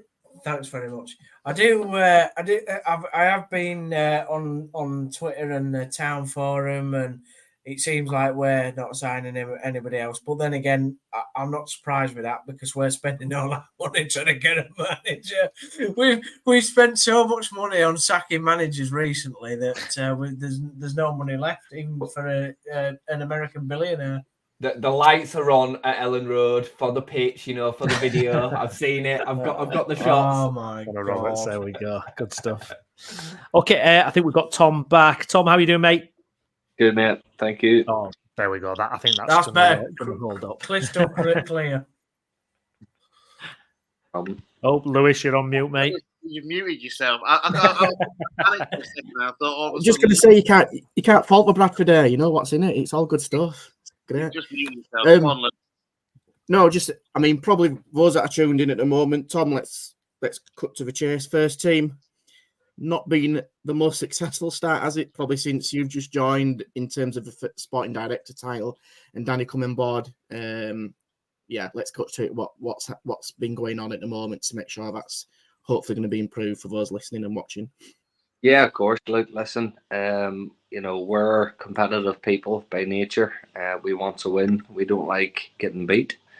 That's for sure. Danny's, played over 300 games in the Football League in his career, and again is a winner and wants to win. So he's obviously disappointed, and we're disappointed, Luke, as a club. But in terms of the bigger picture and the perspective, in terms of where we've came from and where we want to go to, change is necessary.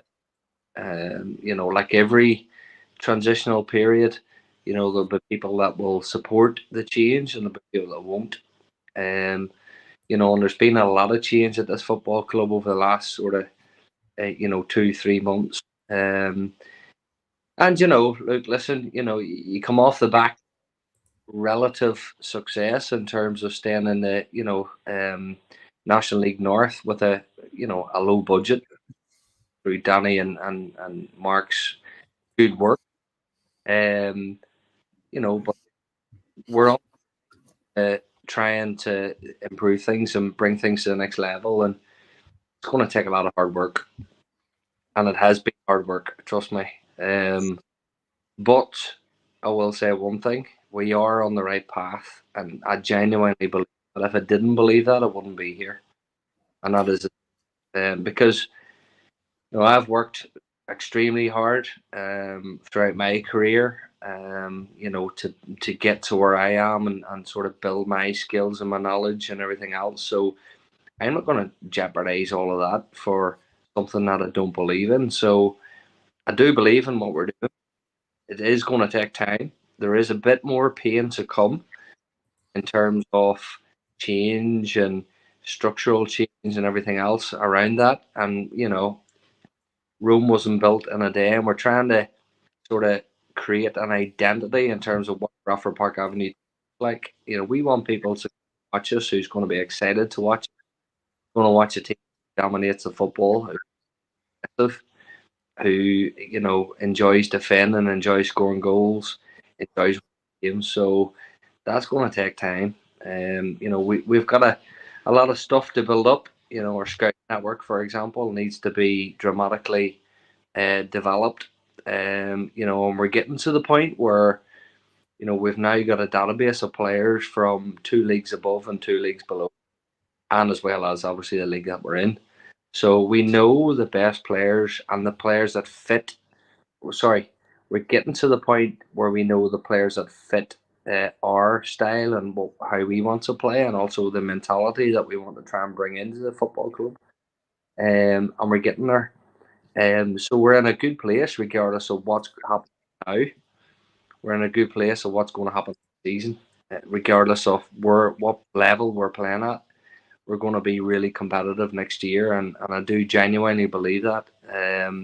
You know, because we're getting people into the football club who have the right mentality, who want to fight, want to compete, want to work, want to do more. You know, and that's what we need. You know, because there's been a lot of talk in the past about you know, a low budget. You know, but ways and means to try and do more to get yourself in a more competitive position, and that's what we're trying to do now. You know, for example, you know, players have seen a massive change in terms of the shift in structure and what we're trying to do. You know, Danny's full time now, which allows him to do more. You know, and previously haven't had that in the past. We've now got a clear link between the academy and well, from the juniors through to our performance centre, through to our JPL, through to our scholarship program, through to our first team. We've now got a clear link, which is going to help build the structures of the club moving forward. Now, clearly, to get people to come and watch, we need to win games at the top end. So, you know, that goes without saying. And we are going to get there, but it's time.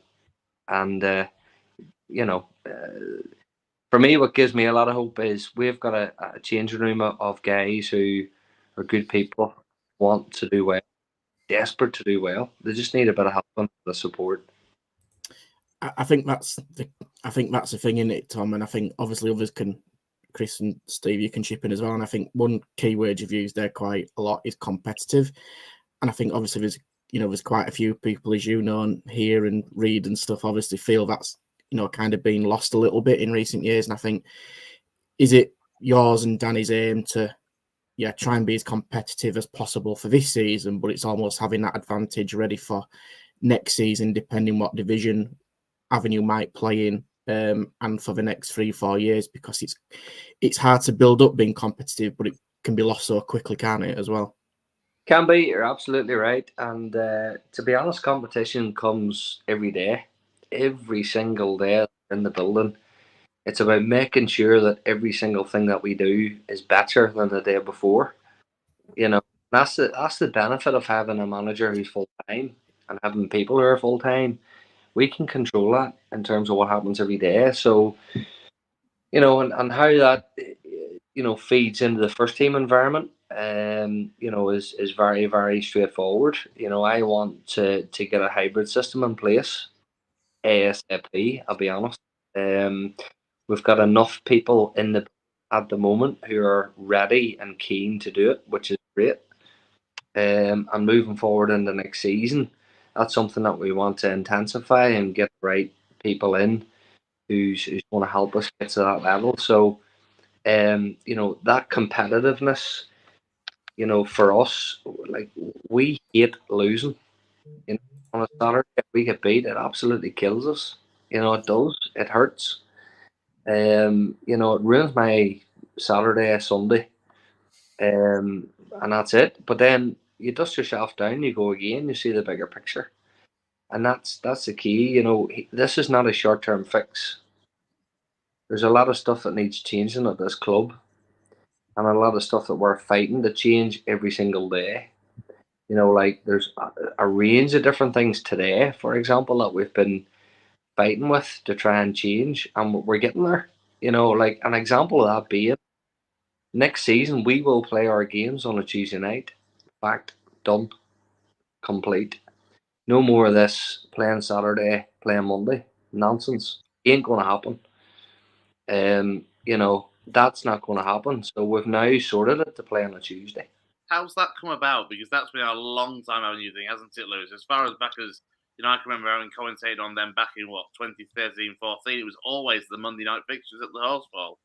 Yeah, it's. I don't know. For some reason, I think it's to do with the lease and people who use it at the same time as well. I think it's been a historical thing, but I think that's one thing, Tom, for those that were at the forum the other week.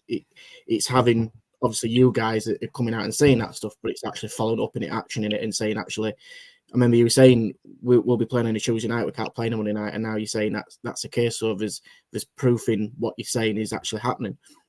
It's fact, and you know, it's nonsense that we play on a Monday. Simple as. We won't accept it. And going back to the why has that changed and how has that changed? It's simply just through dialogue, talking to people, you know, being reasonable with people, you know, and seeing the bigger picture. You know, it's a very simple process, and more importantly, not accepting second best, not accepting that on a Monday. It ain't going to happen. So, you know, we're playing on a Tuesday, and through goodwill of the other people that use the stadium, you know, we're able to do that. And I think everybody is beginning to recognise that a successful Bradford Park Avenue means a successful Horsefall Stadium. It's not the other way around, you know. It does go hand in hand in a lot of cases, but a successful football club makes a stadium more successful, makes it more appealing, gives it more profile, and brings more people in. Simple as, you know, like I'll go back to Manchester United use our stadium, for example, 2 days a week for their West Yorkshire Development Centre. And that came about through the football club, not through the stadium. It came through our connections and our network and our people that we connect with. And it's a really good thing for us as a club, obviously. You know, I'm speaking selfishly here from a juniors point of view, leading into our performance centre, leading into our scholarship programme, and then eventually leading into the first team. You know, the more better players that we have playing on the pitch at the Horsefall, the more opportunity that we have to get those players into our football club. It's simple as that. You know, it really does work hand in hand. So, you know, to come back to the original question, you know, it's not accepting second best. And, you know, we're the main tenants of the stadium. We do appreciate and absolutely 100% recognise the importance of every single person and every other user that uses the stadium, because it is so important. But successful Bradford Park Avenue makes everything work. I know you like a challenge. Is it as tougher as what you thought it would be? In terms of what? Everything. To be more specific, in terms of change on, you know, playing from a Monday night to a Tuesday night, easy. And I'll give Gareth credit. He's been the one who's really negotiated and spoke to people and got it sorted and facilitated it, and listened first and foremost to the needs of the football club and the first team. So that's been done. That's been easy, simple. In terms of all the other stuff, really difficult. But anything that's worth achieving is not easy. So it's going to take hard work and graft. And, you know, it's exactly the same job that I done with the academy whenever I first came in. It needed a complete revamp and a complete change. Now, this is more difficult because it's under the spotlight a lot more, which I'm becoming to learn and understand and deal with and be able to cope with, which is fine. Look, I come from a part of the world that, you know, you have to have thick skin to be able to survive. And you know, this in relative terms is a pretty difficult situation to comprehend. However, it's also very easy because we've got the right people and we're getting the right people involved, which makes it so, on the grand scheme of, people will look at from the outside looking in that it's a really difficult situation. It's just on a downward spiral, and yeah, results prove that it's crap. It's not up to the standard what it needs to be, but from the inside looking out, we've got control of what we're doing. And I think that's the biggest difference, in terms of what's happened in the past. We've got people on the ground who's got control of what we're doing, and we're putting the right structures and the right things in place to help us really achieve what this club, I believe this club can really achieve, and that's real success, not just at this level, but also levels above. Probably finally as well, Tom, so you can get a nice sleep before your hard work tomorrow. In terms of how important it is, I know you reiterated this point in the forum, and I know obviously you've highlighted how difficult times are at the moment from a first team perspective and from a fan's perspective. But for those who obviously weren't able to make it, and for people outside listening, how important is it that people do, come together and kind of stick together and ride out the tough times and go with the good? And I know people will kind of say I'm kind of going by the company line, but that's not true at all. It's how important is that people buy into what you and Danny and the rest of the team are doing to get success? Look, it's absolutely crucial. This ain't a short-term fix. It's going to take time for us to get to the point where, we feel that we're on the cusp of success. So it is really difficult to get people to buy into that. We have found it really difficult to get the right type of player in that we believe who can really get us out of the situation that we're in. First and foremost, we don't want to be in this situation. We do not want to be relegated. We do not want to be losing games. We want to be winning, be competing. We want to make sure that this football club is thriving, and that's absolutely fundamental to everything that we're doing. It's difficult, getting the right people in, and I've said this numerous times, throughout this chat, that getting the right people in is easier said than done. And that comes from a player point of view.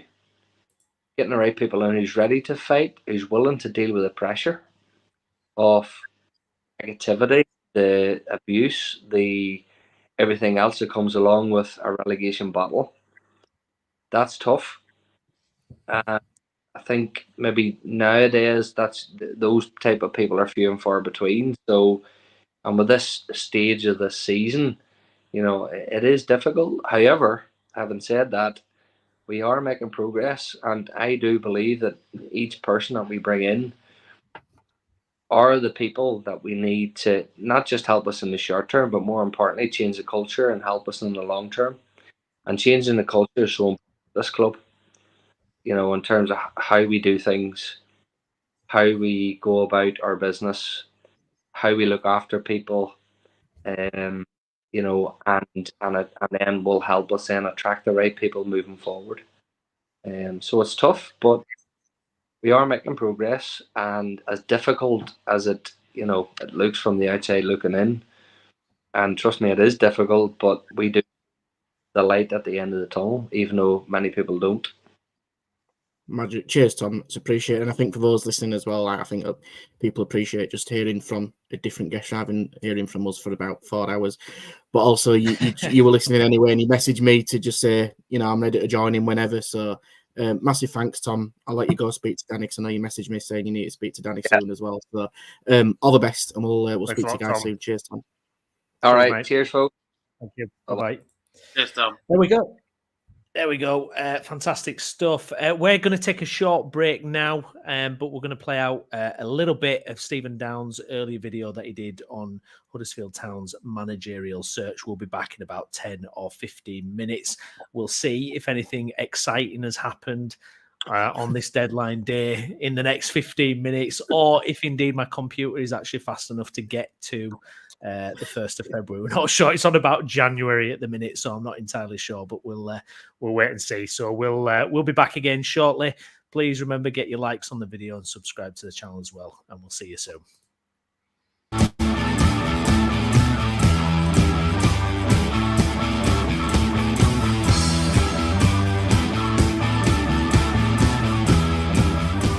Get on to names now. Obviously, lots and lots of names have floated about. I think we go through them one by one, not all 400 because we'll be here till about next Tuesday. But let's go through some of the main ones. I'll start both boys off with Paul Heckingbottom. He's literally the favourite, the odds-on favourite with the bookies. Obviously, he's unfortunately without his car at the moment, which I'm sure is inconveniencing him quite a lot. But he's the odds-on favourite. Sheffield lad, lives in Barnsley, very local. Obviously did an half-decent job with Sheffield United, did a very good job with Barnsley. Callum, thoughts on Heckingbottom? I quite like the idea if we get it right. And what I mean by that is he has to be given the time and the space to get them players playing his way, because his football looks simple on paper, but probably takes a lot of time to breed into the players, and he'll get them running through walls. It's essentially his style of football is to just beef up these players, get them first of all probably in the right positions, which will be a whirlwind for this squad because they've not done that yet. But I think it probably won't be positive forward-facing football all the time, but it'll be the sort of football that wins ugly. You know what I mean? Yeah, and also wins hearts and minds, which I put on the end of that. Zach? Yeah. Okay, so it probably wouldn't have been my first pick if I was thinking about managers that I would ideally want in an ideal situation, in an ideal world. And that's not because I don't think he's a good manager. I mean, he's got promotion to the Premier League with 90 points out of the Championship, right? So I'm not going to sit here and slate him, because for any manager to do that with any squad is a massive achievement. He did well at Hibs as well. I think he did quite well at Hibs. Yeah, he did, yeah. Didn't do particularly well at Leeds, did well at Barnsley, did well as caretaker and as a gaffer at Sheffield United. So judging him on the teams that he's managed, done a good job. To get a manager that has recently got promotion to the Premier League, if his name wasn't Paul Heckingbottom and it was a foreign name, we'd probably all be sitting here going, what a coup that is. Maybe. Yeah. Honestly, I don't think it's terrible. I don't think it gets me on the edge of my seat, but honestly, I don't want edge of the seat. I want survival, right? To be honest with you. So, I wouldn't be adverse to it. He's a good guy, another good footballing guy. As you said, from Yorkshire. So he's a northerner. So again, he'd probably do a little bit better at connecting with the fans. And also when he left Sheffield United, I think there was a lot of Sheffield United fans that perhaps thought it was to cut his tenure short was maybe a little bit harsh. But again, who are we to judge sacking managers? So I didn't give you a straight answer there because I don't really know, to be honest with you. No, fair enough. Well, another guy that's in the frame is Michael Duff, another ex-Barnsley manager. He didn't do so well at Swansea earlier this season, and in fact the Swans sacked him mainly because I would think that they had a very similar experience to what we did with Darren Moore, that they didn't take to him. They didn't like how he sort of came across. He didn't really have a footballing style that Swansea have inherited over a number of years, even going back to Martinez in the sort of early 2000s. So, Michael Duff, Callum, does he grab you as town manager? Not for me. Having seen what I've seen on social media about what Swansea fans were saying, you know, if people didn't like Darren Moore, then there's no point appointing Darren Moore 2.0, which, from what I gather, is what Duff is. His football is very, very similar, quite negative, sideways, backwards, you know. And from what Swansea fans have been saying, just on social media, under like public posts and things, if we're linked with him, none of it seems to be negative, not positive. Sorry, none of it seems to be positive at all, which is not a note that you want to be starting your tenure on, considering Darren Moore, obviously, with the results, didn't help himself, but it was the first time I've seen a manager probably be properly hounded out of the club via social media. And Zach? Duff. So I honestly thought we might have got it. I thought he might have been the man that we got last time around. I know he obviously ended up at Swansea and done a good job at Barnsley, didn't he? As well, and Cheltenham as well. Cheltenham, yeah, and also I think was he assistant at Burnley as well under Dyche? Yeah, maybe I've made that up, but I think again probably another good guy. I just want someone charismatic. Like maybe we were spoilt with Neil Warnock, man. I don't want to bang over all ground because I sound like a broken record, but Duff just doesn't strike me as a charismatic guy that's going to galvanize the fans, galvanize the club, because that's what we need. I mean, we're so disconnected at the moment as a club. I'm not so sure he's the man that's going to come in and do that.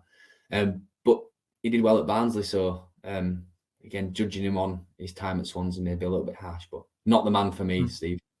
No. One last one that I'll ask you about before we go to general names is Gary Rowett. Obviously did a decent job at Millwall. Again, left earlier this season. I wouldn't say he was sacked. I think, sacked was the term at the time, but I think it was just a mutual agreement that he left Millwall. Callum, obviously a respected manager, did okay at Derby, went and has done good things at Millwall, got them, into and around the playoffs. I think for the last 4 seasons he's managed them. So what do you think on him? I think that would be, again, a good appointment, because that Millwall squad that he got that tune out of is not too dissimilar from this town squad. We've got sort of different pieces of a jigsaw that shouldn't really fit together, but sometimes do, and it works really well. And if he can galvanise them like he did that Millwall team, there's no reason why we wouldn't be running through walls for him. He's a good tactician. He's methodical in his ways. He's more charismatic than Darren Moore, but not quite Neil Warnock. So there's a perfect little bit of balance there. But if I think we're gonna struggle to find somebody that's going to appease everybody. So if you can get someone in that can just start getting positive results on the pitch, that'll go a long way in sort of making sure that we don't have another Darren Moore scenario where come in, it starts to slide, and then by the time you've realised that it's sliding, you can't stop it. Yeah. Zach?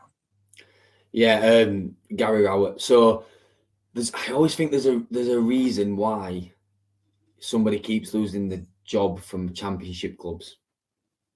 And he's been a little bit of a journeyman now around the championship. He's obviously clearly a better manager than I could ever be, but there's a reason why he's lost his job at Millwall.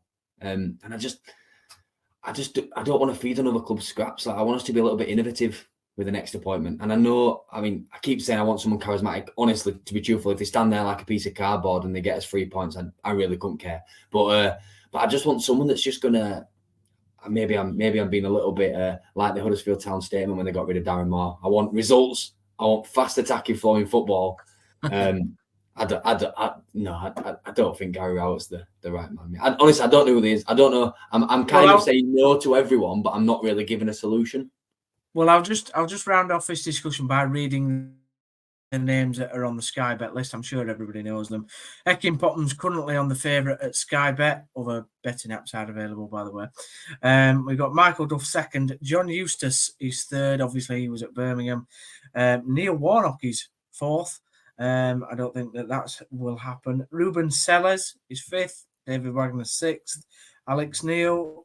John Massinio, which doesn't make absolutely any sense to me. Why would he leave Portsmouth for us? No. Pep Linders, obviously Klopp's number 2. Nathan Jones, Mark Warburton, Wayne Rooney is at 16-1. Gary Rowett, Frank Lampard 20-1. Nigel Pearson, Scott Parker. A few town fans have said that they fancy Scott Parker. I definitely don't. He's at 22-1.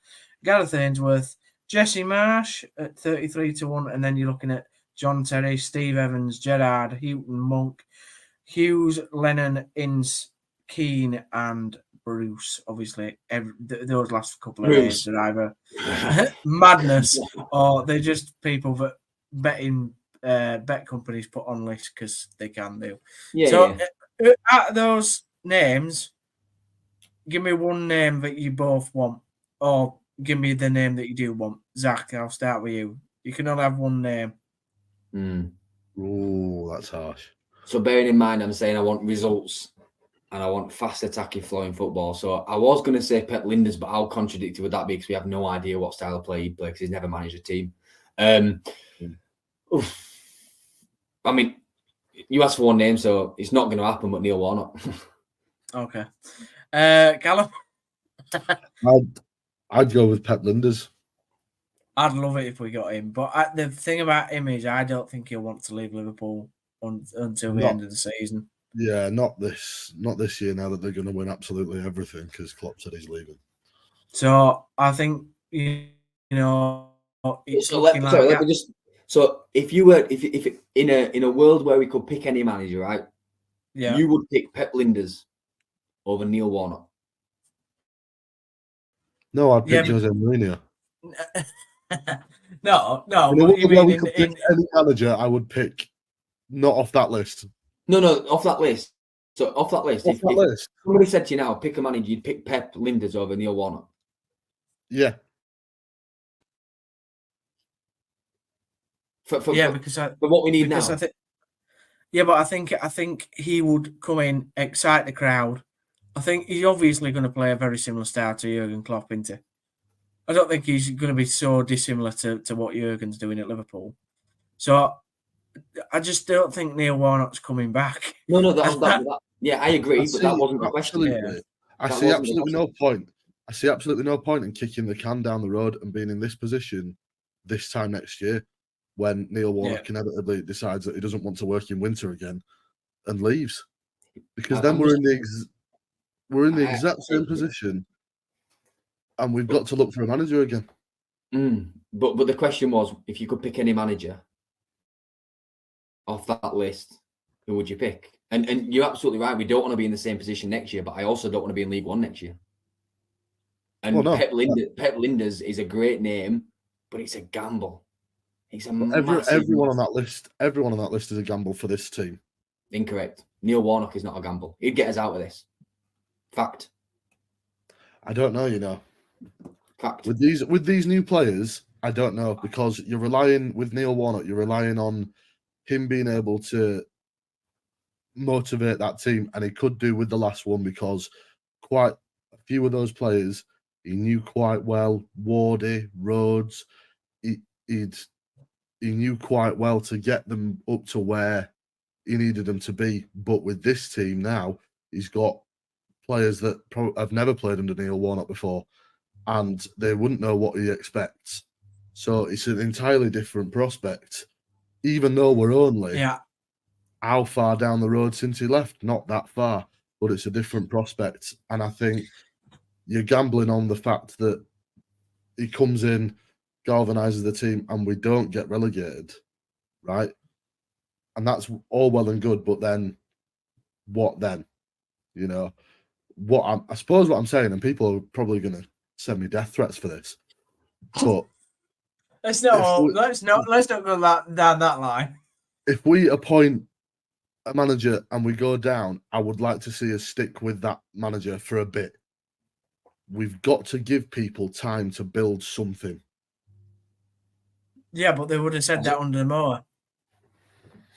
Yeah, I just They'd have said that with Darren Moore. Some people are saying we didn't give Darren Moore enough time. We probably didn't, but I think that's more from a business perspective rather than a football perspective. Kevin Nagel's pumped a lot of money into the club and will do absolutely everything in his power to ensure that he can get the maximum yield on the club, and that can only happen if we're in the Championship. Yeah, and that's my point about if we're picking a manager for now, for keeping us in the Championship, there is no better man on this whole entire planet than Neil Warnock.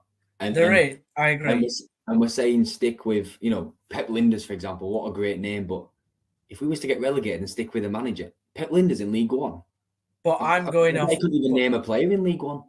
Yeah, but I'm going off. I'm going off what the club statement says and what they're wanting. And I know you're saying pick any manager.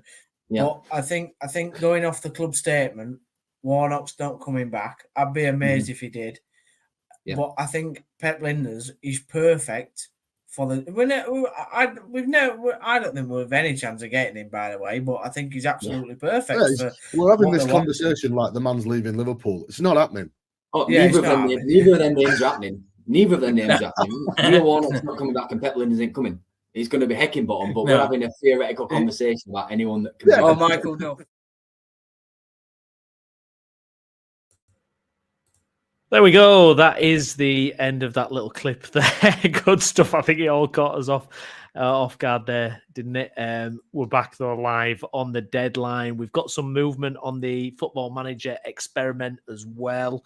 So I'll share my screen, fellas, and we'll see how accurate and how realistic is Football Manager. Well, we're about to find out, aren't we? Let's have a look and see how we're looking, shall we, fellas? Right. You not heard about my Tadcaster in Tadcaster X page, mate? Super realistic. Well, yes, we need to talk about that actually because we do, because we could get an hour worth of content out of that. We could absolutely. Okay, right. Let's go find the pertinent leagues here. Right. Where the hell did it drop me here? Right, help me, guys. Come on. Crash, you can tell that you've only ever loaded it up twice in your entire life, can't you? Do you know the embarrassing? Oh, there we go. Right. The embarrassing thing is, I haven't. I am a seasoned veteran of this game as well. So you were looking at South Korea to see if whether Lingard's move yet, aren't you? Oh, right. Okay. So straight off the bat, we'll start with the Championship. We've got Leeds United in second. God, I'd take that if that were the case.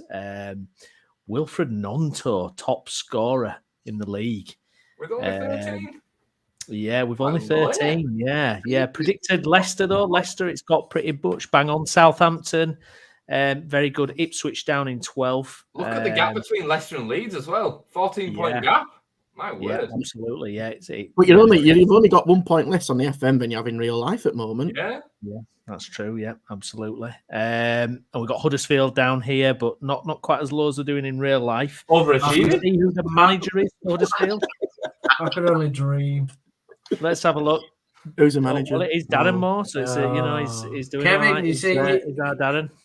Kevin, if you'd have kept with him, we'd have been 17th, lad. Come on.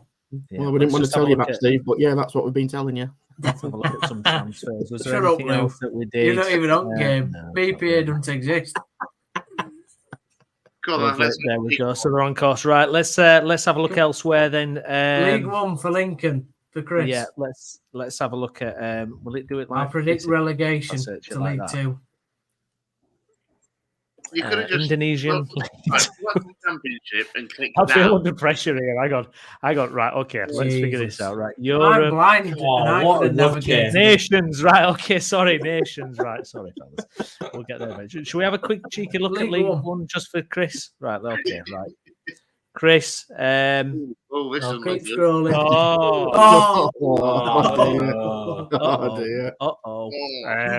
Let's have a look. Who's in charge on this Callum Davidson game? Callum Davidson, ex-St Johnston manager. Look who's the assistant manager. Oh, go on, Roy Keane. Wow. Blimey. Right. If that happened in real life. Just click the little down arrow next to the League One badge. Oh yeah, okay. There we go. Fair enough. That's a better way. But not Bradford City. Sutton have won League Two. Oh wow! Look at that, Bradford City. Wow. I wonder why. Yeah, but why. Sutton's won League Two. Could we just have a look at that? They've not won it. It's only 29 games in, Steve. Oh, is it? All right. Computer's not that fast. But they're smashing it, to be fair. Yeah. Look at that. Wow. Blimey. Right, Fair enough. Right, let's have a look then. Right, 7th. Okay. Yeah, which is pretty spot on, isn't it? To be fair. Yeah, let's have a look. So it's going to be the next one after this, isn't it? You are standing out there. Third, Farsley. Yeah. Oh God, yeah. No way. That's flying. Wow. What? Wow. Okay, let's see if it'll go to. So we don't care about the south. Yeah, so you did download. Oh yeah, you were downloading it earlier, weren't you? Yeah. Here we go. Northern Prem. Geisley third. Is it? Let's see who's in charge at Geisley. Carlton Palmer. Amazing. No, Bradford Park Avenue. Yeah, No. Bradford Park Avenue there. Staying up at the moment. 14th. Let's have a look. See who's in charge Bauer. here. Bauer still. Yeah, Bauer. There we go. Wow. Does it go another league down? How far does it does, go? yeah. Hang on. Let me get back to leagues before I I'll be start. back in a second, Down. We don't care about anything southern, do we? No. Guys, we can just straight get through We hate southern. the south. The North Division. Yeah. Let's have a look. Anything around here that we care about? Right, this is where Brownie's lack of knowledge of non-league. Yeah. Just a little bit. Bury Town. Keep clicking. Keep clicking. Right. Tell me when to stop, guys. Right. Here we. Oh, Northern Premier League. Here we go. Cleethorpes. Where's On to Emily? your second. Come on, Ossett. On to There your we go. second. Brighouse. There we Go there a bit down. Yeah, Brighouse. Liversidge mid-table. Okay. Not doing too good. Yeah, keep going. Let's keep going. Keep going. I don't think it's got many more. Oh, here we go. Combined Counties League Premier Division North. Keep going down. Keep going. Yeah, that's. Come on, Brownie. You should know by now. Come on. Let's go. Essex Senior League. Essex Senior League. Wow. What a pyramid. How is that above the Northern Counties East League, by the way? It's on the same level. It's just on the same level. It's flicking. She's doing alphabetic order in it. Oh, there we go. Northern Counties hang East on, League. hang on. Emily second. Emily second. Who's the manager? So For who? For who? You. Emily. You. Me. Yeah, that'd be amazing, wouldn't it? Can you imagine? Let's have a look. Richard Tracy. It's still Richard. That's good. Wow. Just on a different note altogether, Wolves have equalised. It's now 3-3 against Man United. Let's go. Where's Golka? Where's Golka? 3-0 down. Golka there, 9th. Man United are a disgrace. And we love it. Yeah. Connor, their manager. Hey, by the way, that's interesting.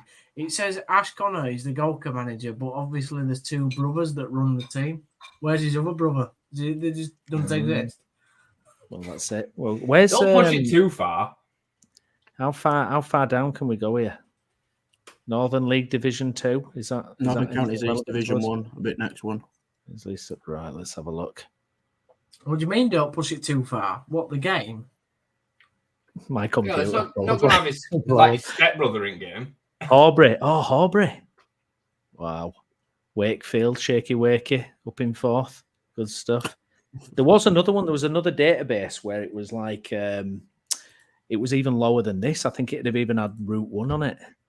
Wow. So yeah, Let's who makes these databases? Wow, it's just like unbelievable, isn't it? Right, look, Brown, it will be in there. It will be in there. Will it in this one? Will it? Yeah. So what you need to do Northwest. is go into the northwest counties, not the northern counties east. Right, hang on. You're gonna blow Yeah. Brownley's Testing brain it. up. Testing his This knowledge one? here. Counties, that one. That one. Yeah, go into that one. And then so that'll be Barlick Town. You can just see them, I think, we're 18th. And then if you scroll down a bit further in the other list, in that one, yeah, keep going. Has anybody ever had to like teach their like, elderly grandma about technology? Go up. Northwest. Right, west. A bit top. That one, northwest. Up one. That one. That one. north. There's Right, one okay. north. Let's There we have a go. look. Stevenson, 10th. Wow. If you click off that, you can see behind it. Route One Roberts. You're like Campion here somewhere, were you?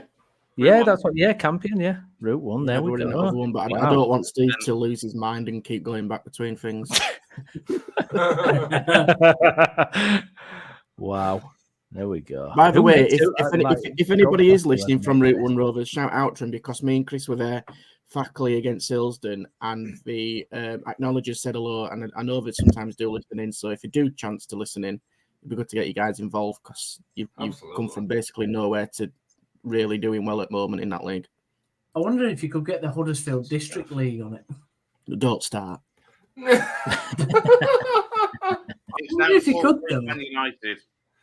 You can pretty much have anything you want in it, Steve, because the editor's really user friendly. So you literally can make anything you want.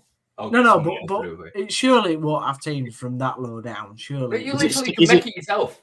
You Is can it do Stephen yourself. friendly? Is it? No, Brownie, I don't think so. No. No, but it's not really that friendly for me from a visually impaired point of view. I'll be honest. Right, let's have a look. There we go. Yeah, lovely. All right, so we'll see if we can finish the season anyway. But yeah, some parts of that were like pretty accurate, wasn't it? Leicester flying away with it, and Down down there in the Town struggling. Yeah. Bradford Park Avenue struggling. We should have had a look for Matt Fotheringham as well, shouldn't we? See what he's up to in the game. Oh, as well. please go back to it. Please have a look. Shall we have a quick look whilst we wait for Tom Cairn? Oh no, here we go again. Let's have a look. Right, let me just come off, get off holiday. If it'll let me do it. Right. Why are you booking holidays? No. Right. In hang on. middle of- Return middle from of holiday. podcast. Right, let me. Lou, I think we need an holiday after this podcast. Wow. We deserve it, don't we, to be fair? His holiday to Spain during the podcast. It's disgusting. He's gone on holiday to Huddersfield. Is it? Right, let's have a That's look. a shame. It's unemployed. Oh. Right, let's have a look here. So, people management 8. Look at that though. Level of discipline 17. No, Yeah, these are not true figures. Attacking 7. What? No, I'm not happy with these. These stats are not right. Level of discipline. I think he's overqualified for Huddersfield, to be honest. To be fair. Oh, shut up, Jay. Come round there and stamp on all your toys in a minute.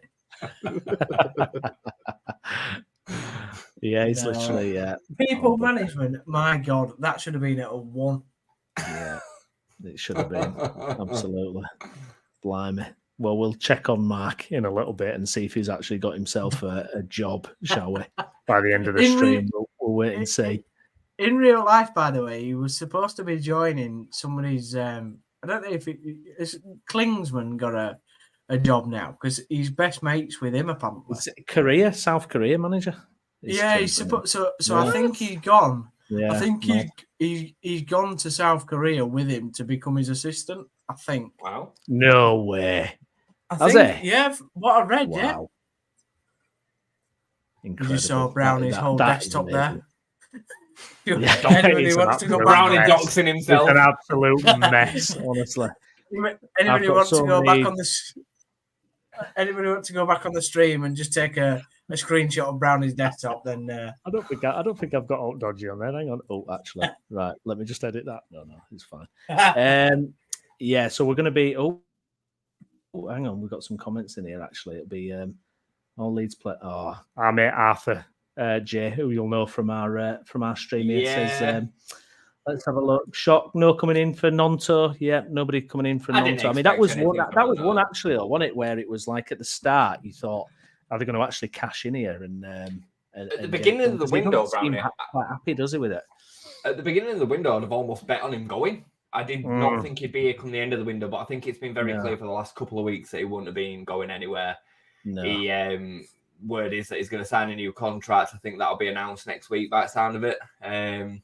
Which is fair play to Farke for kind of boxing that situation off, because you know, from a player that had refused to play, handing in transfer requests, he's been integrated back in and then ended up signing a new contract. I think we should have taken the value for him in the summer, but we didn't. And you know, we've kept hold of a valuable asset, haven't we? So yeah, I mean, if it clicks, I still think there's an amazing footballer there. I think if he, you know, maybe a new contract gets him back on the right track. Yeah. You know, it's like I said to you at the weekend, though, like, you know, when he broke through last year, you know, his decision making, and, you know, he looked kind of like a 29-year-old, not a 19-year-old. Yeah. And it was like, you know, he was really on the ball. And then just after all the drama, it's like, you know, the transfer request and everything, it just seems like his, it just seems like it's kind of gone downhill there. I've got to laugh at that. We're just saying we've got a little private chat going on, and we're just guessing what each other's eating. Chris has got a little bit of McDonald's action going on, and Steve's just said that he's off for his 20 chicken nuggets. We do need to as exciting as it's getting tonight on the deadline day. This transfer deadline day has been dead, hasn't it? To be fair, it's been unbelievable. Yeah. Just had 6, Chris has said, so he's got another 14 to go. Get in, son. Just on Gnonto, we do need to remember that Willie Gnonto's only 20. He's only 20-year-old, isn't he, Brownie? You know what I mean? So he's got loads of time on his hands.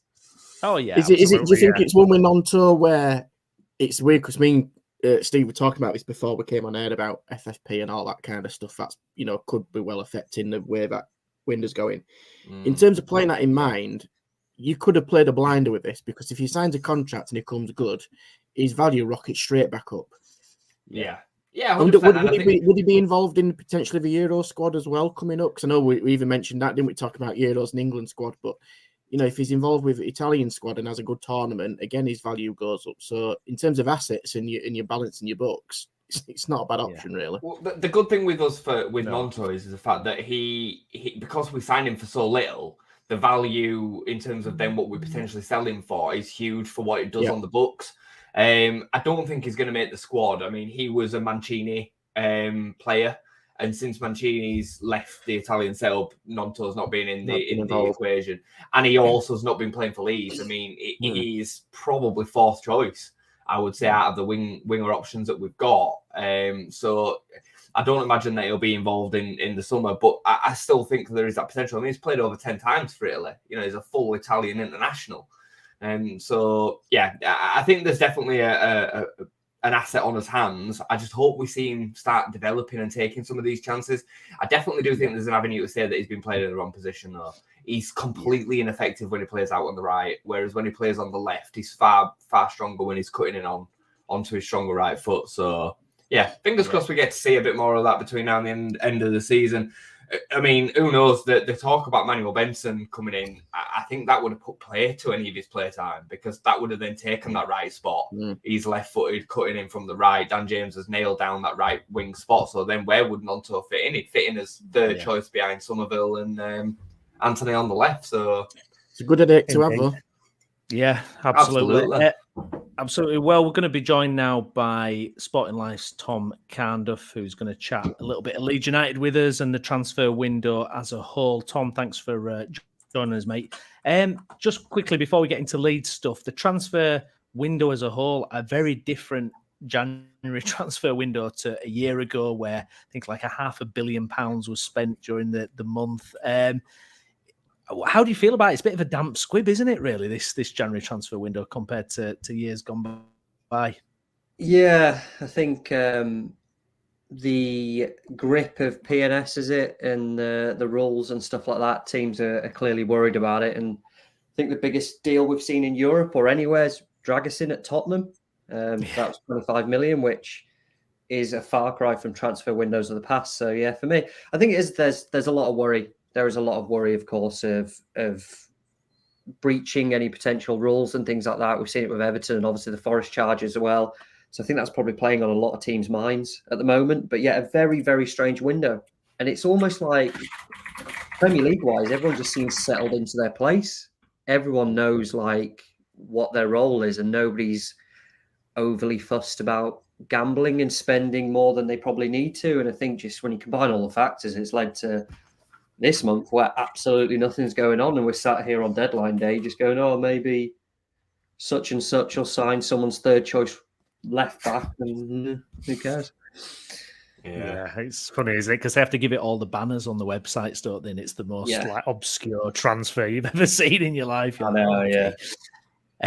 Getting to Leeds United specifically, then obviously we're chasing that automatic promotion place, hopefully, and it's a bit of a dilemma. Do you strengthen? Do you try and push it a little bit to shore up the numbers? We've had a lot of departures in the squad. Jed Spence was obviously a big shock when it happened. What's your view on how Leeds' January transfer window's been? Are you disappointed? Are you happy with what they've done? Does it make sense to you?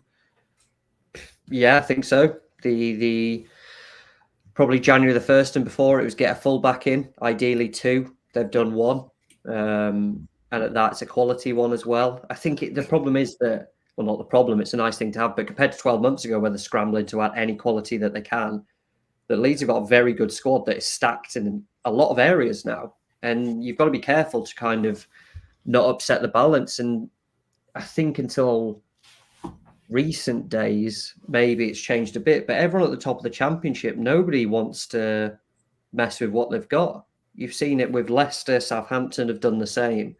The focus has been on kind of streamlining the squad, getting rid of Deadwood type players. And it's not just Deadwood, maybe the wrong word, but players who aren't getting used whatsoever.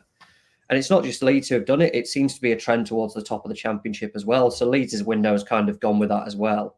After the summer particularly, I suppose a big part of it was keeping the key players, which they've done, which they obviously couldn't do as well in the summer. So as January's go, it was always probably going to be a quiet one. It's turned out that way. And the squad's just as strong, if not slightly stronger than it was at the start of the month. And frankly, that's a squad who, if they win tomorrow, obviously they'll play a couple of games more, but they'll be sat in the top 2. And you can't complain too much at that, I don't think. I think it's a real tricky one to get right, isn't it, Tom? Because I think the market that we're kind of shopping in are then players that are around the bottom end of the Premier League that potentially could go and get game time at a Sheffield United, Luton. We've seen that with some of the targets that we've been mentioned with today, that Sheffield United have been heavily linked with exactly the same players, same as when we signed, or when Sheffield United signed the left back from Leicester in the summer. We were Luke Thomas. We were both after the same kind of player. And I think that the difficulty is that selling a proposition to a player for the rest of this season, you're coming in and you're selling a bench. You're selling the bench really to them. You're not selling a starting position in our squad, because all the positions that you look at, really, I would say with the exception of the right back spot, is kind of taken and boxed off.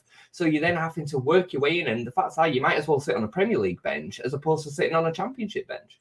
Oh, it's exactly that. This is the thing. Players aren't stupid. Clubs aren't stupid. They'll know exactly the situation, unless you're Connor Roberts, who knows that he's going to come in and there's a good chance he is the starting right back in the side.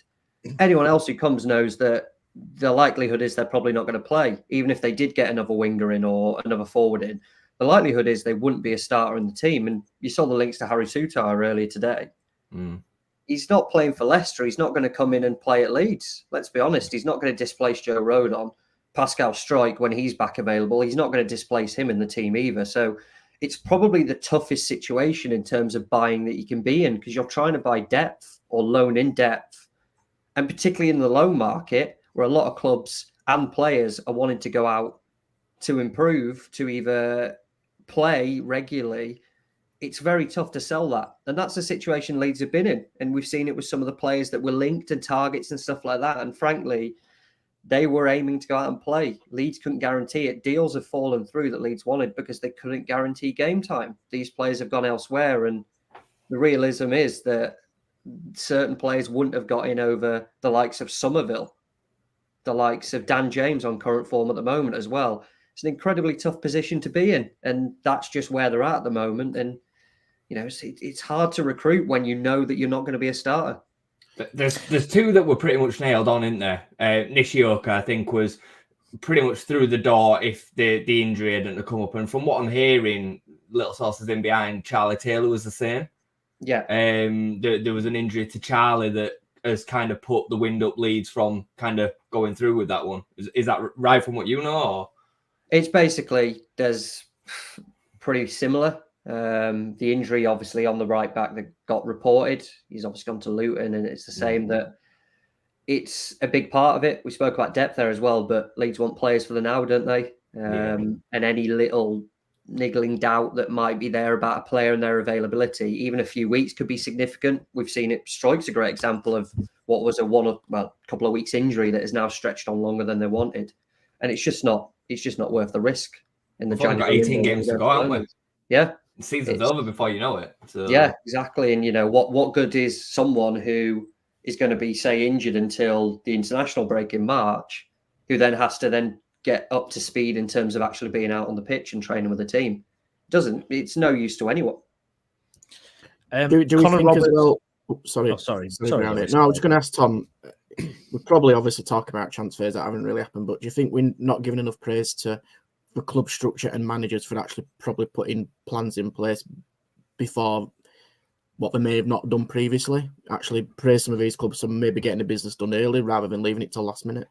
Yeah, I think under current ownership, this is going to be Leeds in the transfer window for a while. I think I don't know how they run things in America and what they kind of want to do from the 49ers perspective, but they seem to be very much happy. We have certain targets, but we know that certain things have to happen to get those targets, and we're willing to be patient. We saw it in the summer window. Obviously, circumstances were different. We've seen it in the winter window as well. So that's probably just the structure they're going to go with, and that's what we've got to get used to. But like you say there, a lot of the deals that didn't happen, we saw how Leeds were kind of over the summer, players couldn't wait to get out. There were a lot of prized assets there that clubs were all over. And the fact is that they've got players here. You were talking just there about Nonto, for example. He isn't anymore, but like you said, was it 10 Italy caps? It's a full Italy international that they've got sitting there who won't be, involved for now, but he still was in the picture. You've got Somerville, who is now a Premier League standard winger, as you know. Ruter's been an absolute revelation. Obviously, they spent big, so it's different. And to be able to just keep hold of those players at a time where we spoke about there, where clubs maybe aren't as desperate, but the Championship, as we've seen it with Adam Wharton and the big money he's commanded from Blackburn, it's a good hunting ground at the moment. It's a good hunting ground when the kind of finances are limited elsewhere. So got to praise in a lot of clubs, but particularly at Leeds at that point, that it could have been a case because there were interest in the players this month. There were interest in the players, and who knows what that could have developed into. So to be able to keep the core of that squad that is a promotion contender, it's a huge positive. It's a huge positive as much as everyone wants to sign and add players. To keep the quality that you've got is just as good. I was saying with Southampton losing Alcaraz as well, haven't we? A couple of days ago. Yeah. So, I mean, it's like, Leeds and the frustration by some of Leeds not signing. Like I said before, obviously he went in different circumstances, but Leicester and Southampton, a lot of the focus there has been, that can we reduce the squad a bit? Can we free up some wages for future down the line? And Leeds have done the same, as you've seen with players who aren't even making the squad. Yeah. What do you think happens to Archie Gray with Connor Roberts' arrival? Because obviously Farker has backed Archie massively. And he's impressed everyone. He's going to be young player of the season, obviously. He's had a few difficult games when he's come up against, exceptional wingers, which you can understand. But overall, he's been an absolute revelation. What happens with Connor Roberts coming in and Archie's role? Do you see him immediately being taken out of the team, or how do you think that's going to play out? I think he'll obviously keep there for a bit, but I don't know. Archie Gray's an unbelievable player. Yeah. I don't know. It unsettles me a bit how much he's playing. That's the big thing. I think Leeds have had it in the past where they have good youngster and they go, oh my God, we've got a brilliant youngster. Keep playing him and keep playing him and keep playing him. And then suddenly they're playing 46 games plus 50 and it just burns them out by the time they're about 20. They obviously don't have to do this. So it's nice for him to have some competition. Naturally, he's clearly a lot better centre midfielder. But it's a nice problem to have that Leeds haven't had for however long now. The centre mid is absolutely stacked. Ampadu, Gruev, Kamara, Gray, those 4 options as well, battling for 2 places.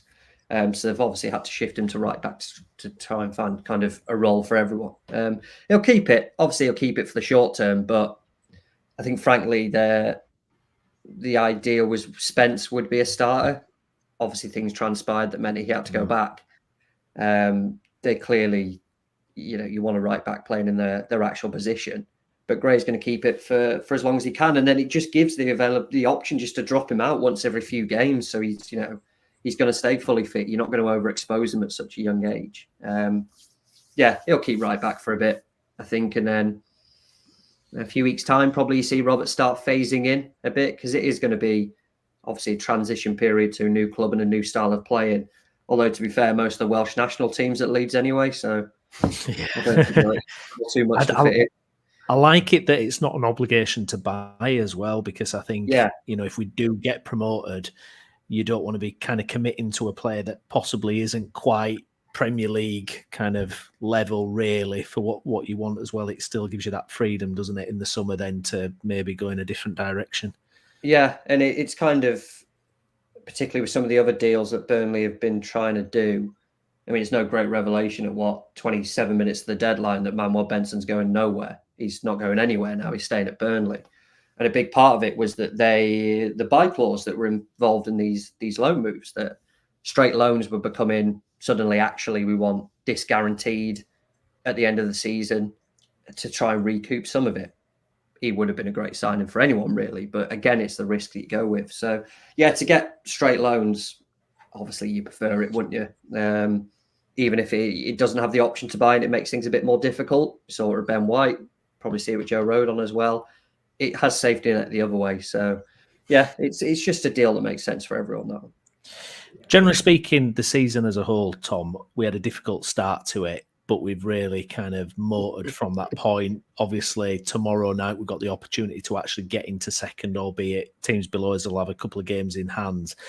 How confident are you about Leeds actually getting promotion this year? What's your thoughts on how it's gone so far?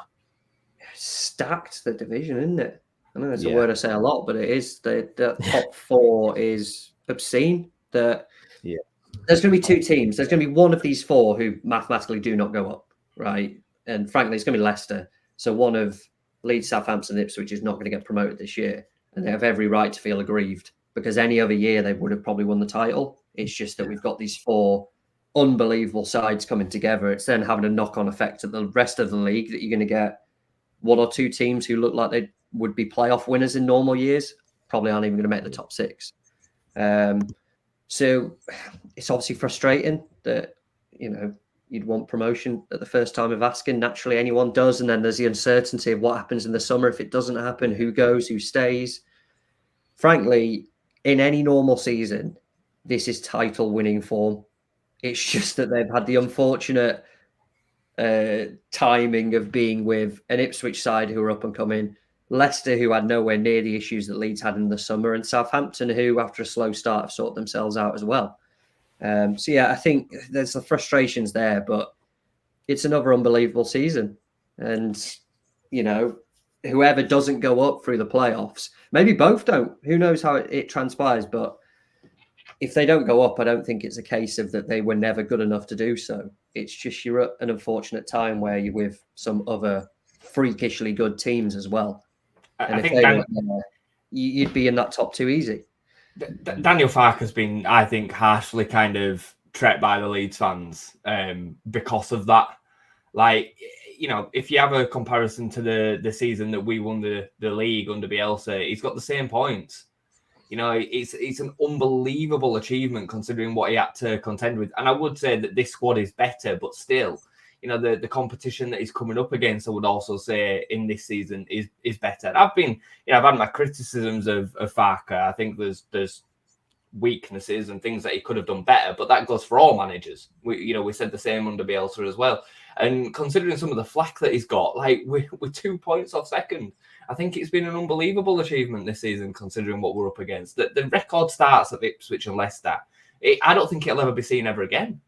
Yeah, exactly that. I think, criticism of Farke, I think some of it's been justified, right? Particularly for me over Christmas, they went to Preston and West Brom and played two teams who set up in a very similar way and set up in a way that we've seen a lot this season. And it was the worry for me at that point was we played half a season and there's no signs that they have worked out how to adjust to teams who aren't basically going to come out and play against them.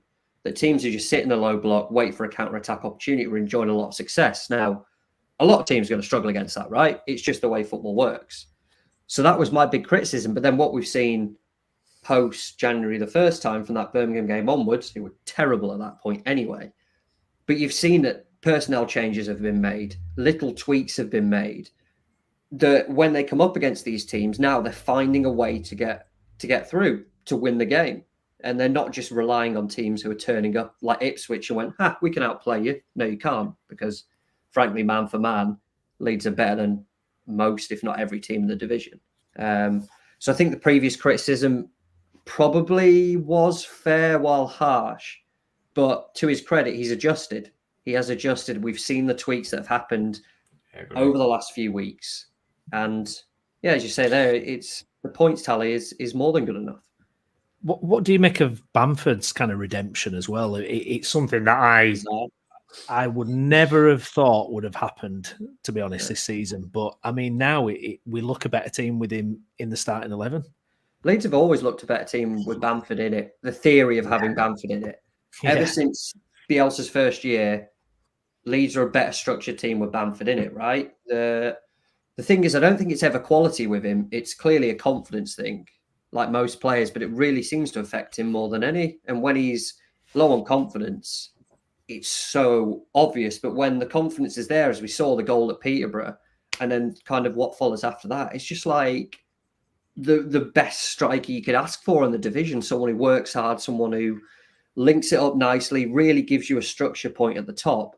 And frankly, it's why Leeds stopped looking for a striker earlier in the month. That this was, on the prior, well, not on the as high as say a fullback, but they were looking because, end of December when you say Patrick Bamford, you go, he's not going to be there for the second half of the season.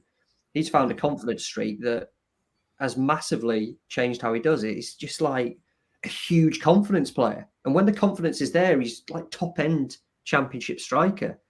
It's just not consistently there, and it's tough to do, but yeah, it's unexpected. I won't lie. I don't think that we've kind of seen his form up and down, haven't we, over the years? I didn't quite expect it to happen again at this stage, but it's more than welcome, and changes transfer plans. It obviously has a big effect on everything. I think for 12 months for Pat as well, he's been playing with some severe injury problems. He is never, for me, up until the most recent period where he's had a bit of time to sit on the bench, probably let his body properly rest and recuperate through with training.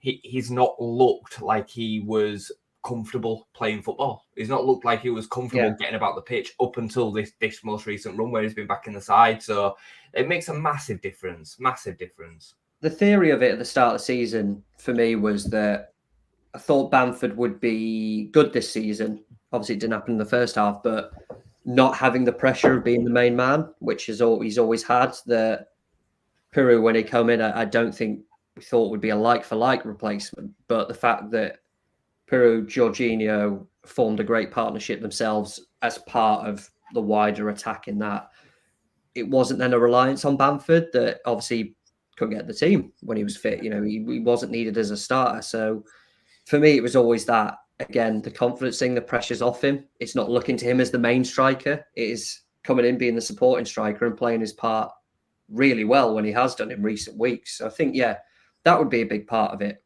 And we've seen that, over the past 6 months or whatever, the move away from the Bielsa team has happened. And as sentimental as it is for footballing reasons, it needed to happen. And I thought Bamford may be a part of that. But clearly still got a role to play.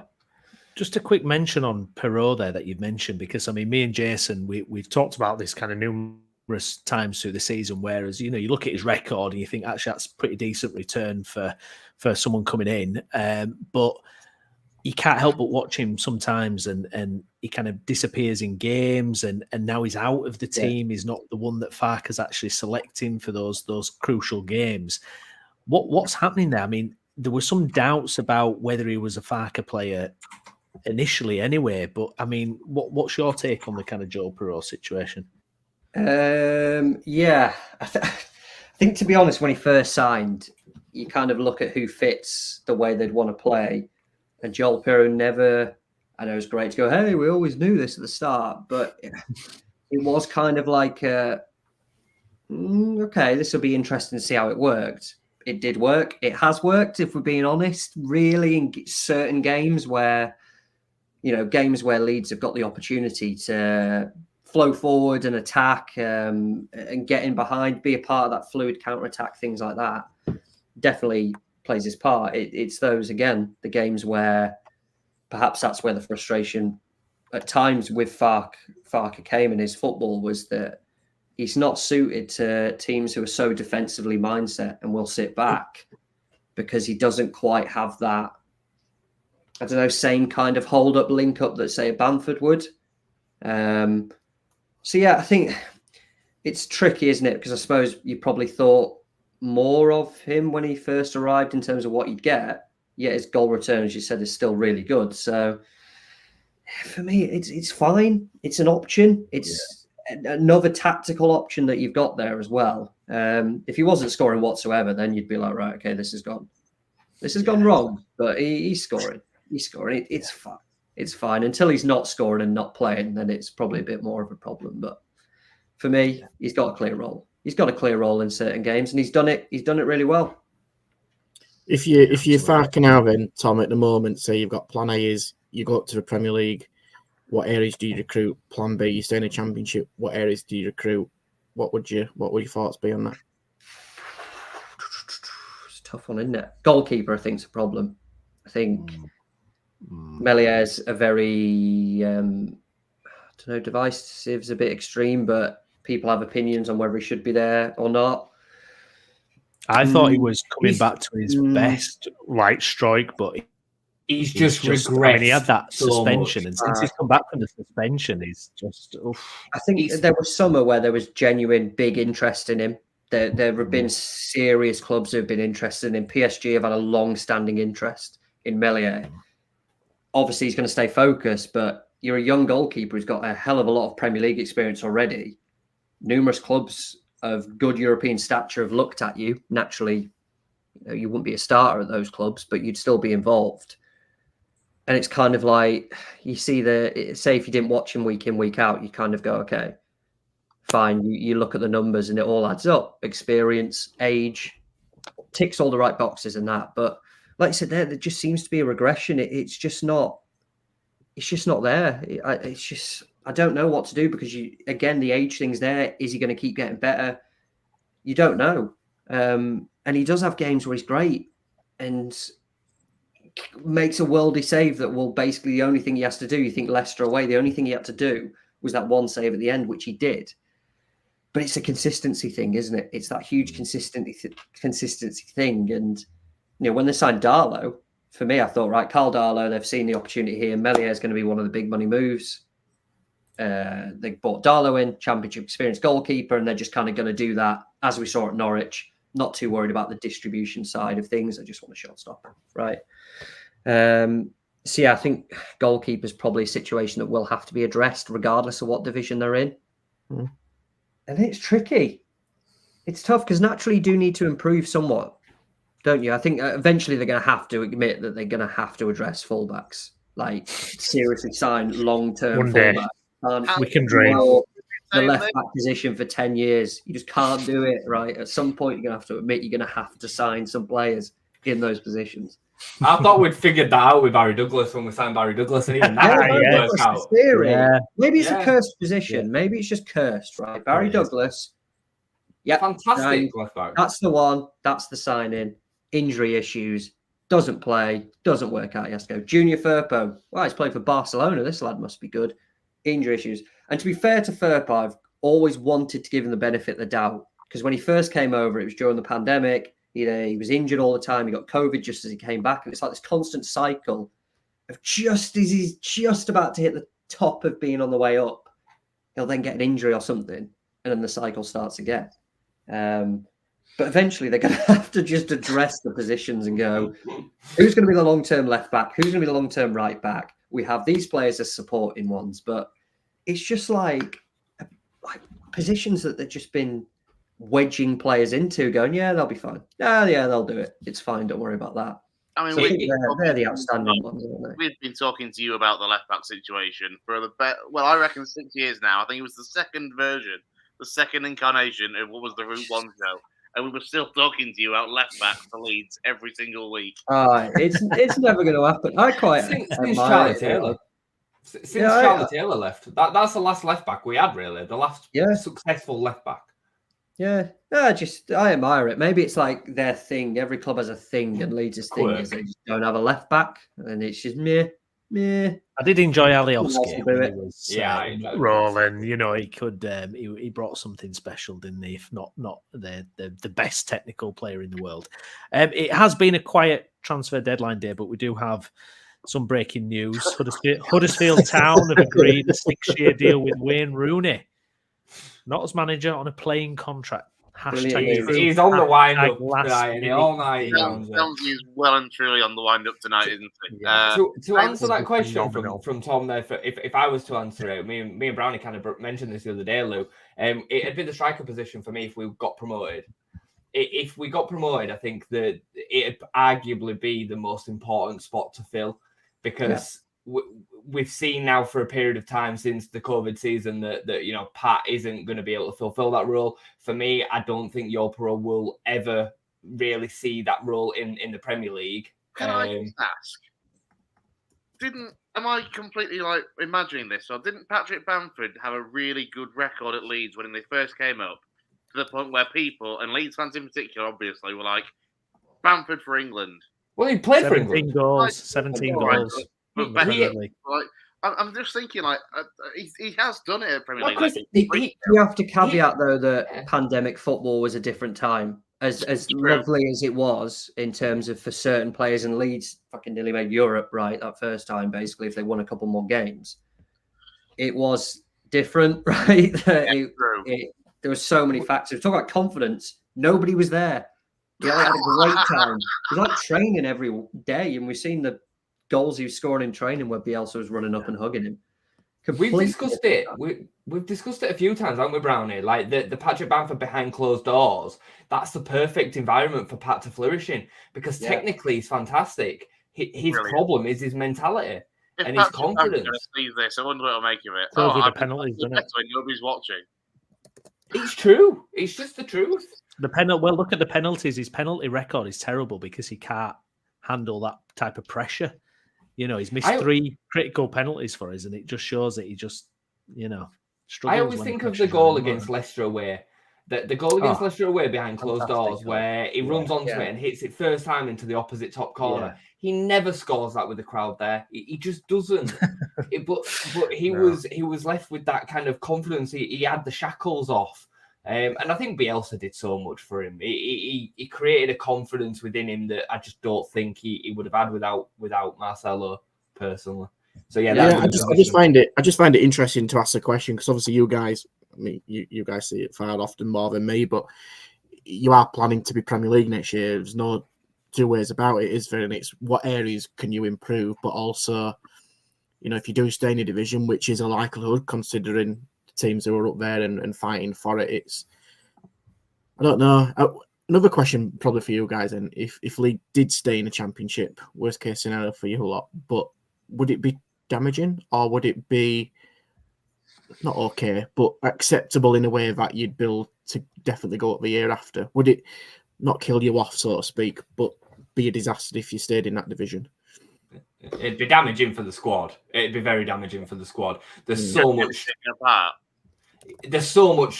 potential and ability in that squad, especially in the front line. You'd be looking at a situation where we would probably almost certainly lose Somerville, Ruter. I would argue Nonto probably wouldn't want to be in the Championship for another season. And then you look through some of the other successes in the squad. Rodon wouldn't stay. Meslier would obviously go, and whether that'd be something that'd be a bad thing or not, it's still another position that we have to then fill. Archie would be up for serious I think bids. I mean, I'd be interested to know Tom's position because me and Brownie have spoken a lot on it. I think it would be extremely difficult next season, but I will say I think the Championship will be a lot weaker next season than it is this season. I don't think you'll ever see a Championship as strong as this one.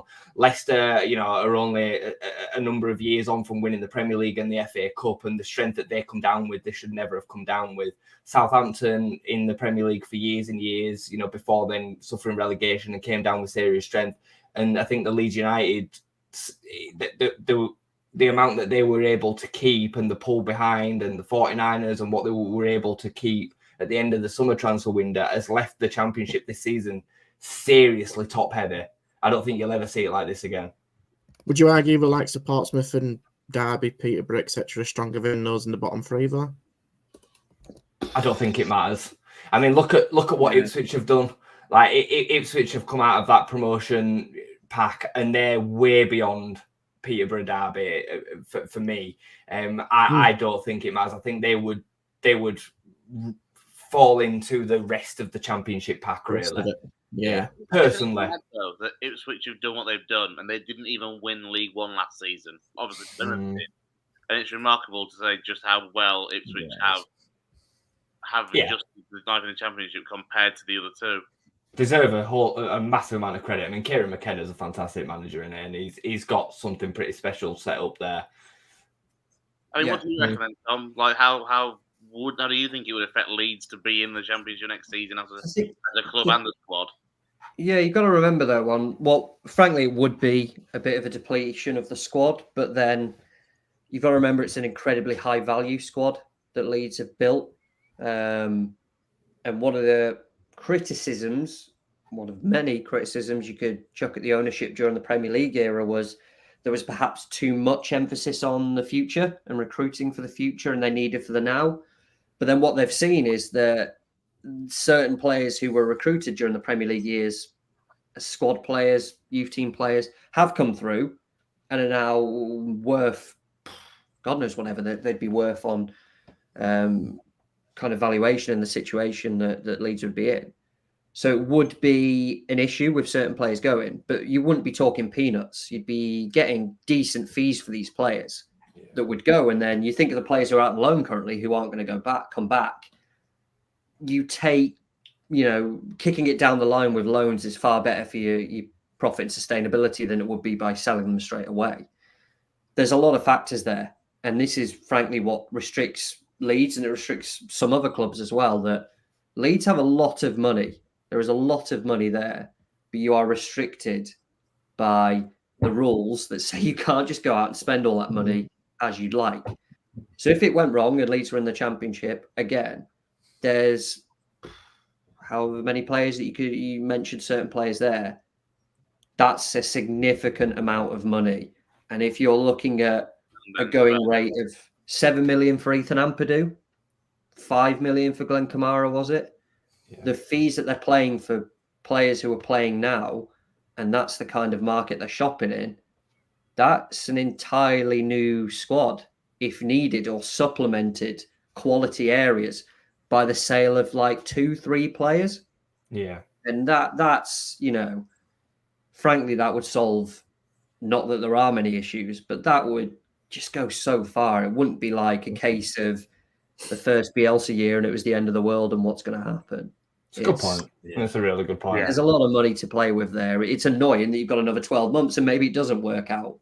But you've got a lot of high value players there that if they want to go, fine. You've got tough negotiating owners who aren't just going to, as we saw in the summer, unless there were certain contract ramifications with players like Wilfred Gnonto, we want to keep you.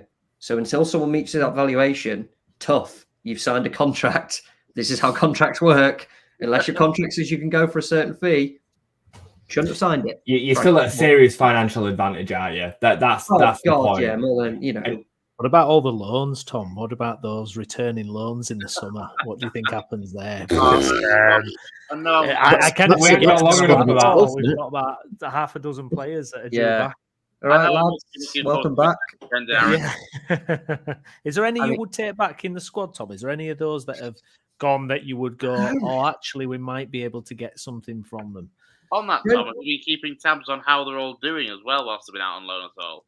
Yeah. The problem is it's tough with the quality of certain leagues that they're not doing any worse than they were when Leeds signed them, if that makes sense. You go, oh, all right, yeah, they're decent, yeah, cool. And then they start, and then you're right, actually, no, I remember now, they weren't decent when it was the Premier League, so I'm not getting caught up with this.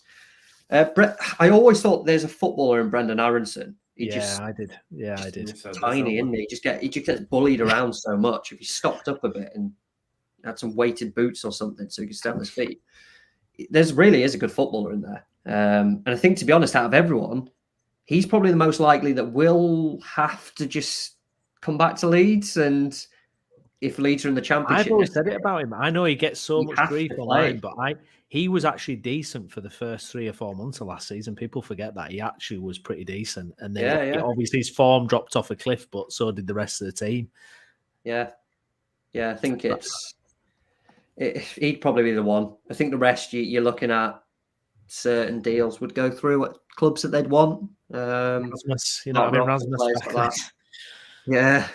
Please. I think the good news is that a lot of fans won't want a lot of the players back, and frankly, I don't think a lot of them will come back. There's the fees that we're talking in some of these deals are so low compared to what they paid for them. In the modern football rant that people like to have, they're so small that teams would just go fine for a squad player if you're a high enough profile European team, for example. So, yeah, I think it's probably Aronson genuinely would maybe be the only one. And obviously Sinistera, right? But that ain't happening.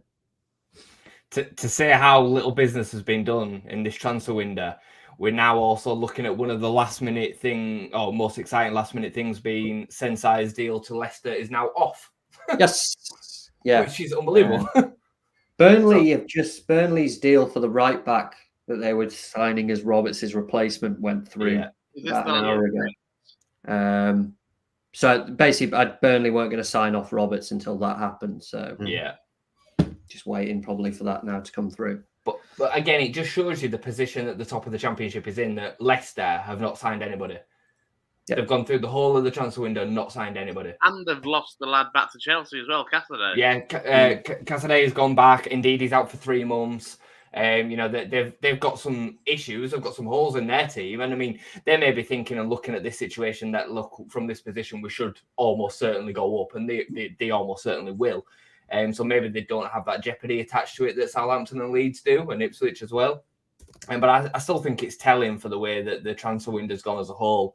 Norwich have just made a couple of last-minute moves, though. Adam Ida's gone to Celtic, which I think is quite interesting, and they've signed Van Hooijdonk from Bologna. Bologna, that's the one. Yeah. So yeah, a couple. Callum Siles has gone to Sunderland. Yeah, that was rumoured for a few days, actually.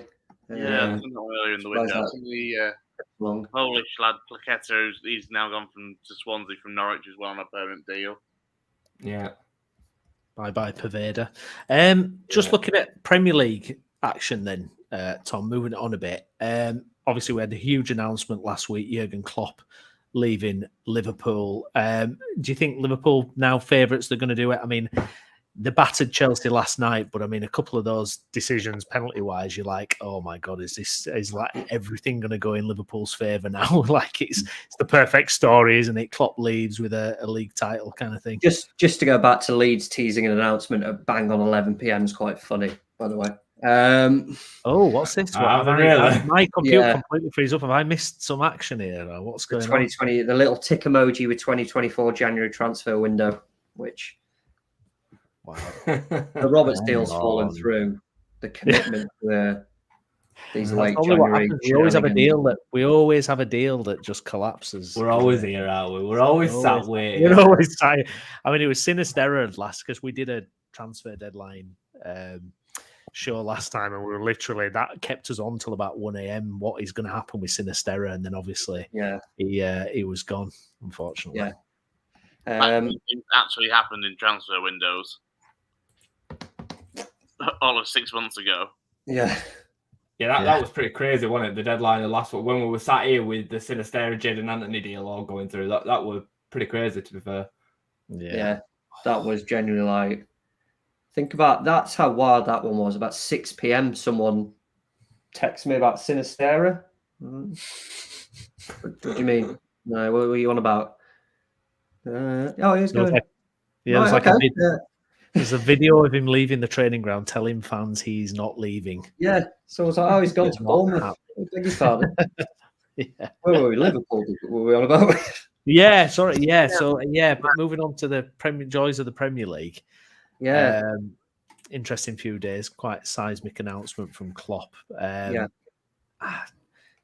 do you think it's going to work out? Because I remember, I'm so old, I remember when Fergie announced he was leaving in like 2002 or something, and their form just fell off a cliff, and then he announced he wasn't actually going to leave and managed for another 11 years. You're like, thank you, Fergie. How do you see it affecting them going forward? Do you think they're just going to see it through for Klopp and it's going to be, the quadruple? Yeah, I fancy them to win the league, to be fair, anyway. I think obviously everyone's going Man City, got De Bruyne back, Haaland's back, and things like that. But Liverpool have just been a consistently strong contender for a number of years. And the kind of tactical tweaks they've made this season to kind of rebuild the system. So much is made of Trent in his midfield position, but the way they've adapted kind of the defensive role for Alexis McAllister has been fascinating. It's made them just such a better team. And then there's Conor Bradley, has come from one good loan spell at Bolton and has now done it straight again in the Premier League. I kind of always did fancy them a bit, but the Klopp announcement made me go, yes, if I had bet on it, which I hadn't, which I should have, that they probably will now win the Premier League. Because there's just the extra motivation, isn't there? We saw it on, when was it? Last night? They played last night? All blurs into one these midweek days of games of football. They're just clearly so much better, weren't they, than Chelsea, who I know have struggled, but traditionally another kind of contender-esque type team. I think they're in a strong position anyway, but it's just extra motivation that we've seen the cliched what Anfield can be like when they need it to happen. There's just no chance they don't finish the season without something. They've got one final already. They're in a good position for other potential honours. It's just, I can't see how they don't win at least one trophy by the end of the season, and they should win the league. If not, it feels like a match week 38 type scenarios we've had before for a couple of times between the two of them, haven't we? So I'm still picking them to win it. Can I just say, by the way, does anybody else feel like Maurizio Pochettino is totally getting away with it at Chelsea, by the way? I can't believe it. He's like getting away with murder there. Like, I'm like, they're so bad. I'm like, it's the same kind of same bit with Ten Hag at Man United. That I just it's like the standards of these clubs are so high, and it's like just Chelsea just used to just being bad now. That everyone goes, oh well, the building. It's like they've spent like £1 billion. How are we talking about the building in 10th? Like, are we just so passive to money in football now that we just think, that's part of the process, isn't it? That's what it is. Like, if you're spending £1 billion, you should be winning the league, in my opinion, or at least getting near winning the league. Not going, I'll tell you what, we'll finish top half as part of the process. They've spent that £1 billion on youngsters, haven't they? They are putting it all in the long-term project. Yeah, and they've done the genius thing of giving them those long-term contracts. Definitely can't backfire in any way whatsoever. So that's a good move. I think the situation with Chelsea, I think they're so kind of conscious of the fact that they'd sacked Potter in a similar rebuilding phase and situation that they now feel like they have to be committed to Poch. Yeah. That's the position I think they're in. Because they sack him again, they just start this cycle all over again. Do they have to go through this horrible period for them where hopefully they come out the other end? That's what I think they're thinking. I think what could bring them out the other side, to be fair, but it is just going to take time. And it's just, I think the other thing is, it's also unusual to see, especially because Potter didn't get it from the American owners, but it's unusual to see Chelsea managers given time. Yeah, I just look at the players after watching it last night and this season. I'm looking at the squad and I can't really see him getting much better over the next 2-3 years. Miles off it, mate. They are with the miles competition Enzo with other teams like Arsenal, City. I'll even chuck ourselves in at Newcastle. The better teams on the day than Chelsea and the more consistent.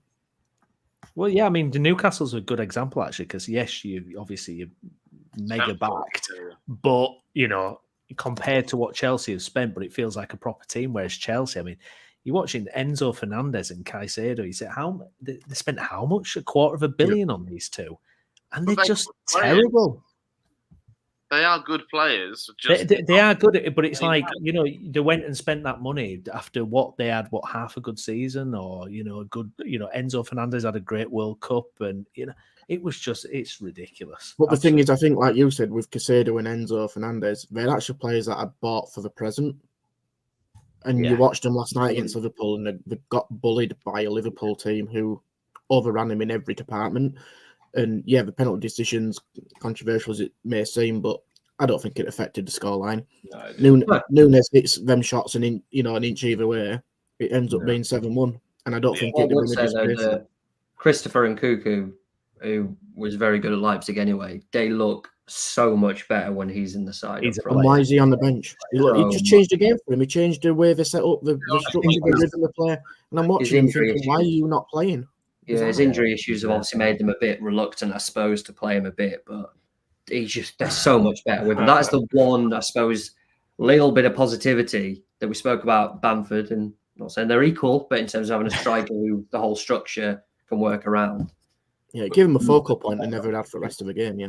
We have another Leeds tweet, and it's in internationals, Wales, and then a list of all the international players that we've had from Wales. Fair enough. They're really cooking this one up, aren't they? They are really cooking this one up. Fair dues. Before we let you go, Tom, we have to talk to you about Fantasy Premier League, because I know how much of a massive fan you are of it. Now, this time around, like every year previously, I don't know about you, but I've always saved that second wild card until after the window is shut, because I'm always thinking, if something big happens. I used mine last week partially because I had to, and mainly because I thought, well, I need to make some changes, and nothing major is going to happen in the window. So, how do you think the January window overall will affect FPL players going forward? Not massively, I don't think, because not great deals happened. What has struck me about FPL this season is the amount of good, cheap players that there are. More so, it feels in positions that matter, that everyone kind of go, I'll have a certain right back that'll carry for the season or whatever.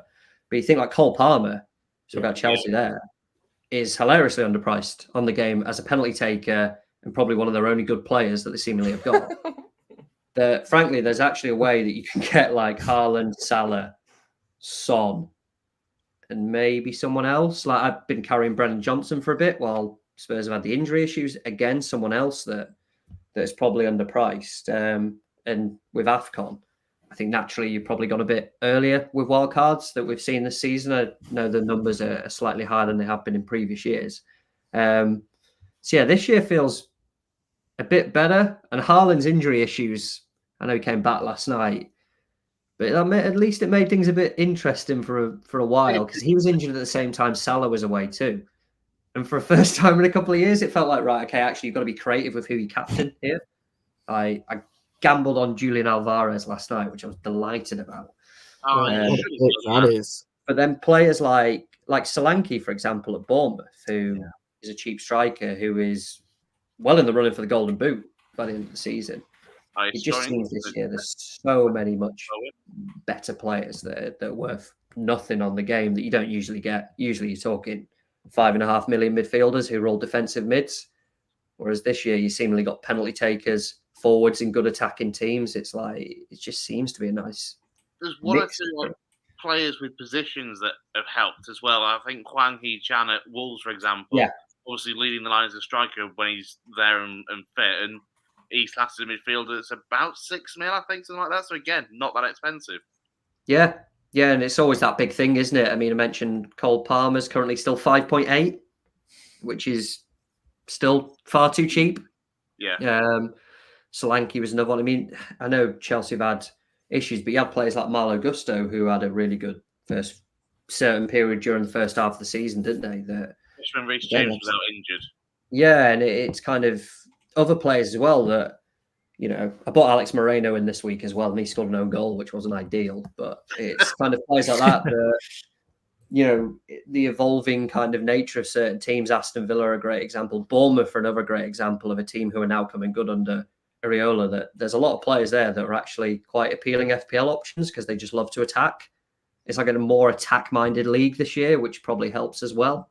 Because you're just getting, like I said, so many more options this year. It feels like that just weren't there in previous. And I don't know. I like my team too much to wildcard. Although I do need to get like Haaland and Salah and all that back in. But I've grown fond of them, and I don't want to get rid of them. To be fair, I gambled very early on when Haaland was having that poor streak by his standards.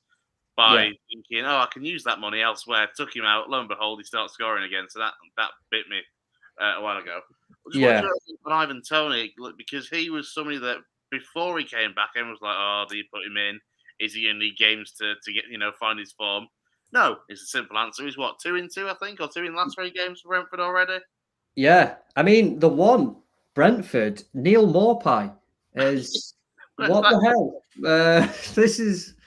This has come out of nowhere. 3 in his last 4, isn't he? And he is. I'm sure he's like under 5 mil as well, or something daft. I'm sure he's like under 5 million quid on the game. Even though he's not going to get the penalties and things like that. But again, it's just another one that's again just out of nowhere that keeps delivering. 4.9 million is 4.9. Go for him over Toney. Why? Like, just keep riding the hot streak that he's on. They're both going to play up front together. I mean, you've got a caveat. He's clearly a bit, he's going to do something one day, right? Where he's going to, something's going to happen. We've seen it with Maddison this week. He's going to get sent off for something, and you just have to accept that's going to happen, right? But in terms of goals, he's delivering. Yeah, if you can slip on your backside and hit it with 2 feet and it's still going the back I of was the net, thinking something same unbelievable, thing. isn't it? I'm sorry. 5.3% ownership though on Ivan Toney. I thought that would be a lot higher, even at this early stage of his return. Wow. Yeah, I think maybe it's like seeing how he adapts back in, what role they are. And frankly, Brentford have not been anywhere near as good this year, have they? No, they're the same as well. They were in the relegation mix until I think they just kind of pulled themselves out of it a little bit. What are they now? 4 points away. More teams involved, potential points deduction. So that could be a reason why as well that Brentford aren't the attractive pushing top half option that they have been in recent years. And, maybe that's why people are off Toney a little bit as well. It's all right, chaps. You're only 80 points behind me, so you've got a bit of catching up to do. Tom, thank you so much for your time. We've taken up loads of your time this evening. Really appreciate you coming on. Pleasure as always. And we're still watching these cryptic tweets from Leeds to see what's going on. I love this. Like, it's just going to be signing. Everyone knows welcome Connor. 14 seconds ago for welcome Connor. There you go.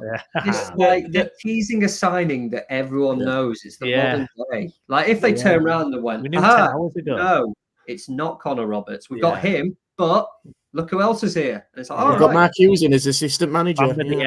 He's here. He made it. The message that they put on the in Welsh was "Don't go to bed again." Don't go to bed just yet. Yeah, that's great. Yeah, I love that. Forever, aren't they? That's brilliant. Is that Tom? Much appreciated, mate. And we'll see you next time. Yeah. Cheers, guys. Take care. Bye bye. There we go. By the way, I've checked the fantasy. I'm third in our league table. By the way. I don't even want to look at it. Third, and I haven't even looked at the team since September. I've had the Haaland in the squad all the way through this injury. That's terrible. Steve, you're 6. You're 6, not third. Yeah, you're not Garrett. Hang on. This guy. Look, I'm telling you. You're looking at the wrong wrong league. West Yorkshire Football Show. Yeah, but, you know what? Well, hang on. Oh. Gazzy's third. Yeah, Jason, don't even look at it. To be fair, for you. Yeah, I'm a bit disappointed with myself because I should be so much better, but I just don't. I forget. Damn exposure. I can't do anything about it. I promise, guys, I'm third. You're not. You know. You know. Hey. Phone's lying. Honestly, Third is Noah. Do you know what? I'm going to put a screenshot and I'm going to put it in the group. No, there we You go. screenshotted it from back in August. There you go. That's what... I've been scrolling back, finding it in my camera roll. I mean, on the plus side, Jay, you're not bottom of the league. Stevie Downs is below you. That's horrendous. I mean, I'm guessing that Steve's also probably just forgotten it as well. He got 7 points this week, and he's 150 points behind you. Wow. Do you guys want a quick picture quiz that Steve worked very hard on for like 10 minutes? Let's do it while he's not here. Yeah. We've been on 4 hours, Brownie. I mean, how much more content do we need? You'll enjoy this, Jay. You'll enjoy this. I'm tired. I know. Willpower. Come on. We'll do it quick. We're ready, and then we'll say goodbye. Right. Okay. So first up, so this is our first player. Let me get the logo off so we can read it. I do like these. I can't lie. So started his career at Charlton. Finished up. Finished up. I know who it is. Yeah, Go on. I think I know who it is. The winger. Oh god, isn't it? It's Lloyd Sam. Lloyd Sam. That's it. I just couldn't get my head around it. Ding, ding, ding. Yes. That Very point good. for me. Yeah. Yeah, you can have that one. I didn't quite get there. Good luck pronouncing some of these. I mean, that is a lot of spell at Southampton, spell at Southend, and Stevenage-Borough. And Dioscio, they're all in Hungary, I'm sure they are. As our video. 7 appearances for Southampton. Yeah. I mean, I'm not being funny. A complete total of 9 games in England is not going to help us. It's a defender. If you don't like it, he had a cracking year at Southend. Wow.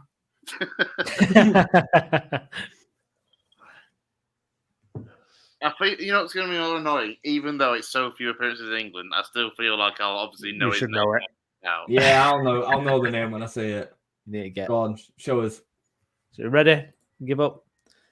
All right, I know. I never got that either. No, it's a hard one.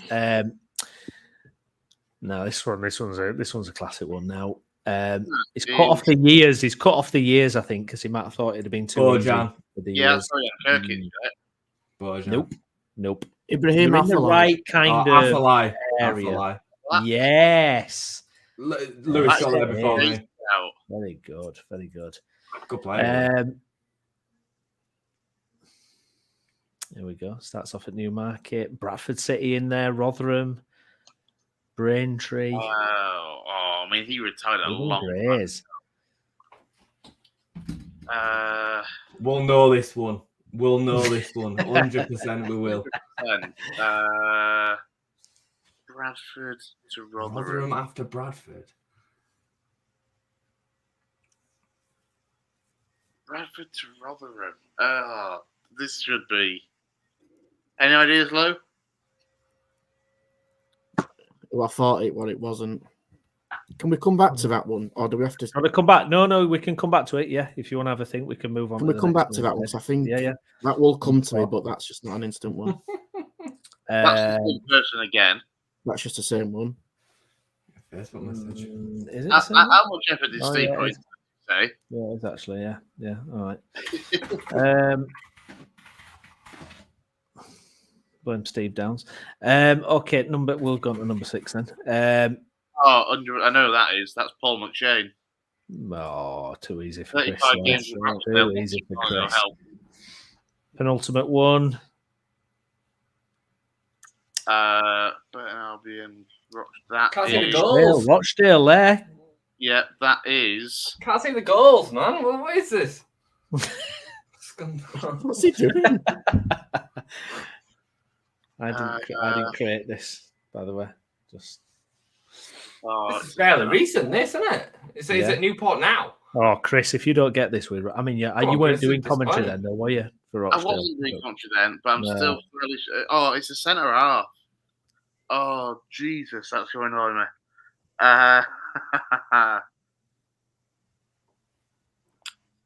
That is Southend. It's come from. swear Lewis was just Googling it then. I tell you, it looked like he was looking down, Googling it. I'm telling you. I was looking at darts. I wish I could do. I was looking at darts. That's going to really annoy me. Do you want to come back to it? Do you want to have a think? Come back to it? He must be. He's got to be Irish though, with his connection at Wexford and Cork. Yeah. Come back to it, or do you want me to just tell you? Come back to it. All right. So the last one is this one.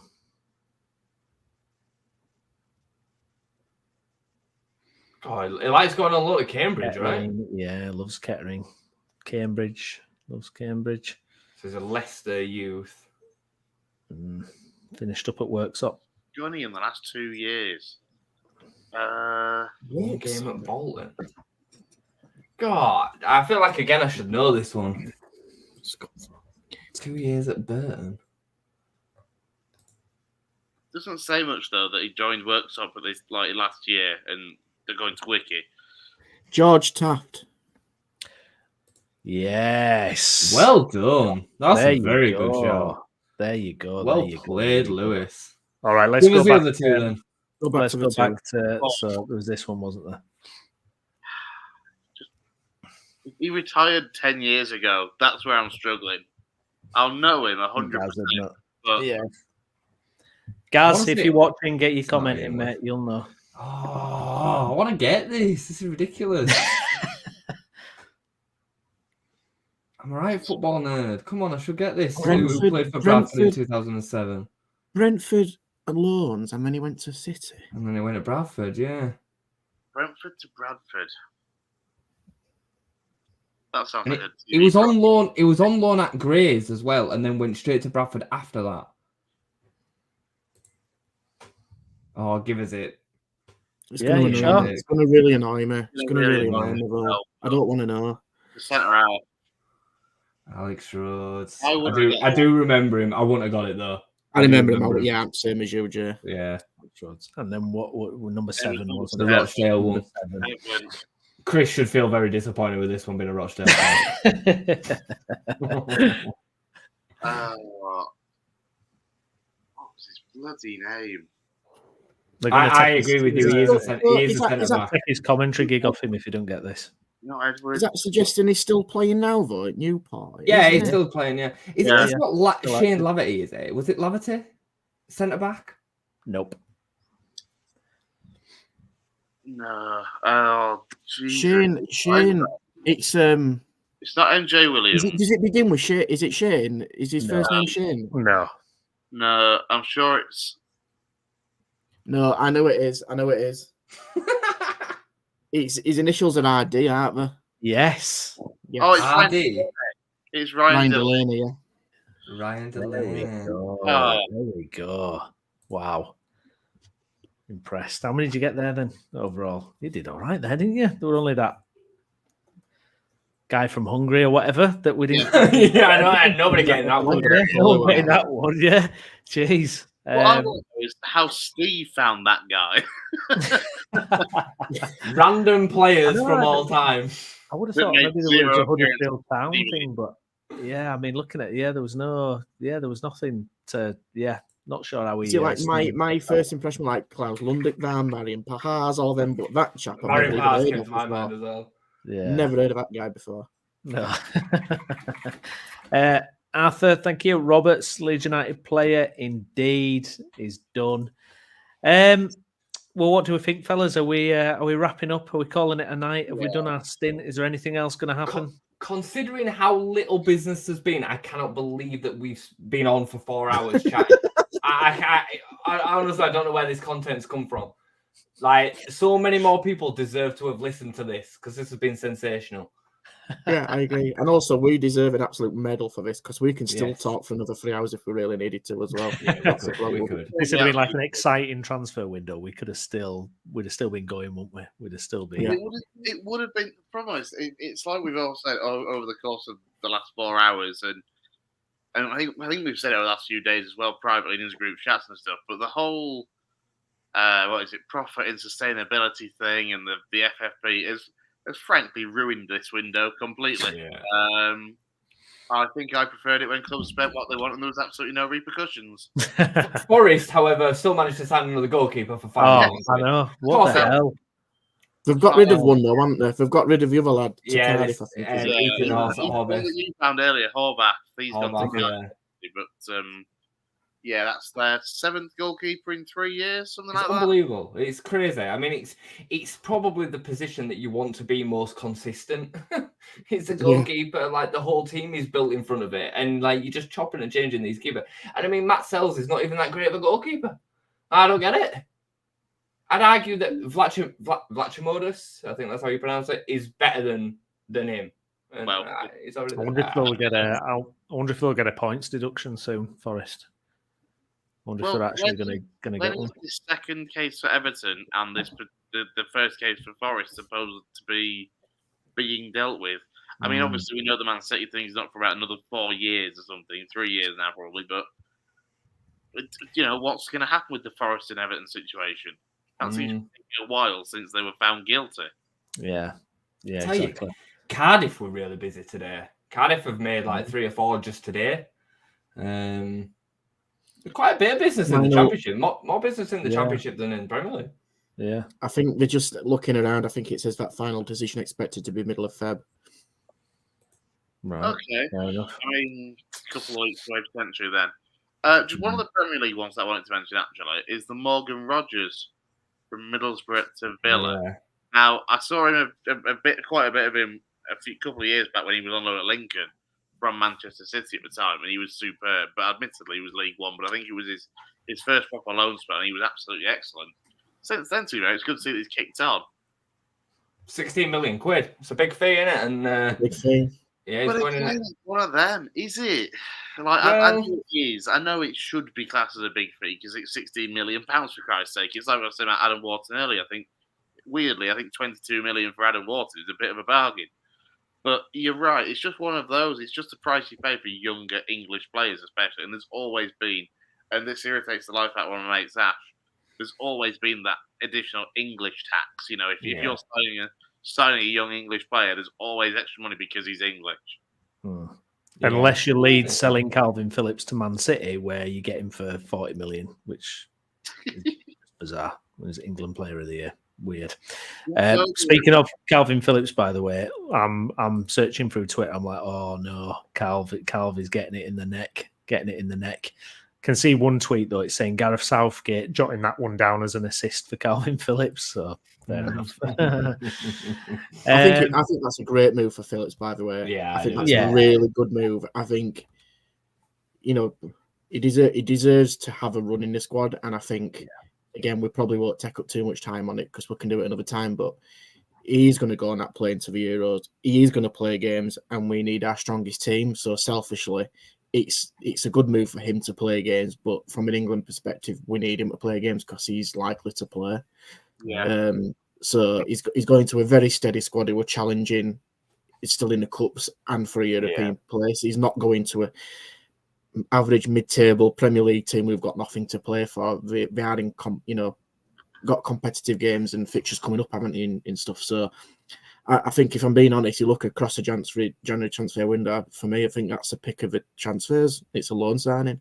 Yeah, I think it's right up there. I'd agree with that. I think, from us as a Leeds perspective, Brown, I just to kind of wrap up on Leeds transfers. Just seeing there that Calvin Ramsey's signed for Bolton. It happened yesterday. But I just think it's really interesting because 3 days ago, if you'd have asked pretty much any average football fan whether they'd wanted Calvin Ramsey to sort out the right back position, they'd have said yeah. And he's actually gone on loan to League One after not really impressing at Preston in the Championship. So it just shows you that the clubs know what they're doing.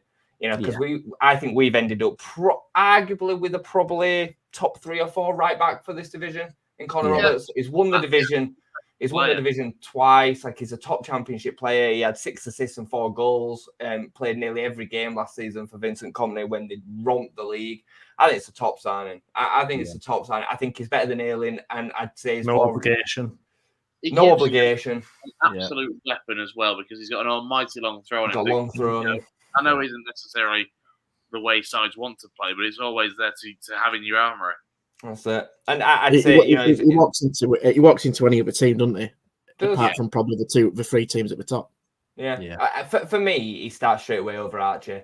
And I know that's a bit harsh to Archie. I think Archie's been great, but he's a midfielder. Let's start developing him in his position. I mean, we've seen him be able to contribute in that area, and he contribute really effectively. He needs to now share game time with Kamara and be used as he was expected to be used earlier on this season. And he can only have grown from his time at right back and having to spend so much time there. I don't want to see him burnt out. I don't want to see him, struggling. He can be back up for Connor Roberts on that side and stake a claim to start over Kamara, because I think he's good enough to start over Kamara. And I like Kamara a lot. But Archie's there, he's good enough. But we now don't need to put that pressure on him that he has to start week in, week out. No, exactly. Jason, are we back tomorrow then after the Bristol game? Do it all again? Sure, mate. Of course we will. Is that on sale tomorrow? Yeah, we're on Sky tomorrow. Yeah, on Sky. Chance to get into the top two. Well, I think we'll leave it there then, shall we, fellas? Just the 3 hours and 53 minutes tonight. But there we go. We've seen it through. To be fair, I think it's gone quick. I don't know about blown by. It has blown by. Yeah, absolutely. And if people have been with us from the beginning, thank you, because that'll be a huge effort, massive effort. And thanks to everyone sending comments. It's great to get them in. And all the guests for turning up and coming and being part of it. It's been class, hasn't it? And we even managed to finish it. I don't know if you've seen it, Chris, but even you guys have made a signing tonight. Oh, look at Chris's face. That was brilliant. Conor McGrandles from Charlton. He's come back. He's on loan, yeah. He Till the left, end of the season. I'm not quite sure how well that'll go down, because he left us for Charlton after a couple of good years. Said that he wanted to be close to his family. He's Scottish, so he went to Charlton. So there's a little bit of a mixed bag on this one. As to how that went down at the time, but I'll take him back. He's a good player. Good player. Great. Well, we're not doing another podcast on him, so that's fine. There we go. We end on a high note for Lincoln. There you go, Chris. You've waited all On another note, I'll just quickly, finally, I ran an FM thing as well because yours was slowing the life out of your laptop down. Yeah. It went better on mine than it has done on yours. Leeds, same games played. I think Leeds are top, 8 points clear, and for Jay, it went even better because Huddersfield are bottom and adrift by 13 points. Realistic. I've just flicked through. I think I looked at Bradford. I think are like 13th in League Two, but the job's available. I might apply for that. And then Five Factor in the bottom 4 of the National League. Sorry, Dave. Oh no. Oh dear. Mixed bag to say the least. Then, Wow. Yeah. We'll have to do some Football Manager experiments on the channel, actually. Well, I mean, there was a plan at some point to try and start a 3-player, but judging by the speed of your laptop, Brownie, I think me or Jay had better host that. It'd be better quicker doing it in real life. Could we do one next time if we do a bit of a marathon where can you create the manager as if it's ourselves and see where we end up after a certain amount of time and what we do, what we achieve? Yeah, I think you can do that. Yeah. Yeah, Sorry, got the editor tool, so you can edit yourself in and see what happens. Definitely, see how we do. There we go. Good stuff. Yes, all right then. Well, thank you everyone who's been on, all you guys that have joined us on the show, all the guests, everyone who's commented. If you've liked the video, fantastic. If you're still watching now, fair play to you. There you go, right through to the bitter end. Myself and Jason will be back tomorrow. It'll be a quick turnaround for us, isn't it? But it's going to be the post Bristol City match review. We'll be live, and then we'll be back on Monday with another West Yorkshire roundup as well. So until then, thank you very much for watching. We'll see you next time. Good night.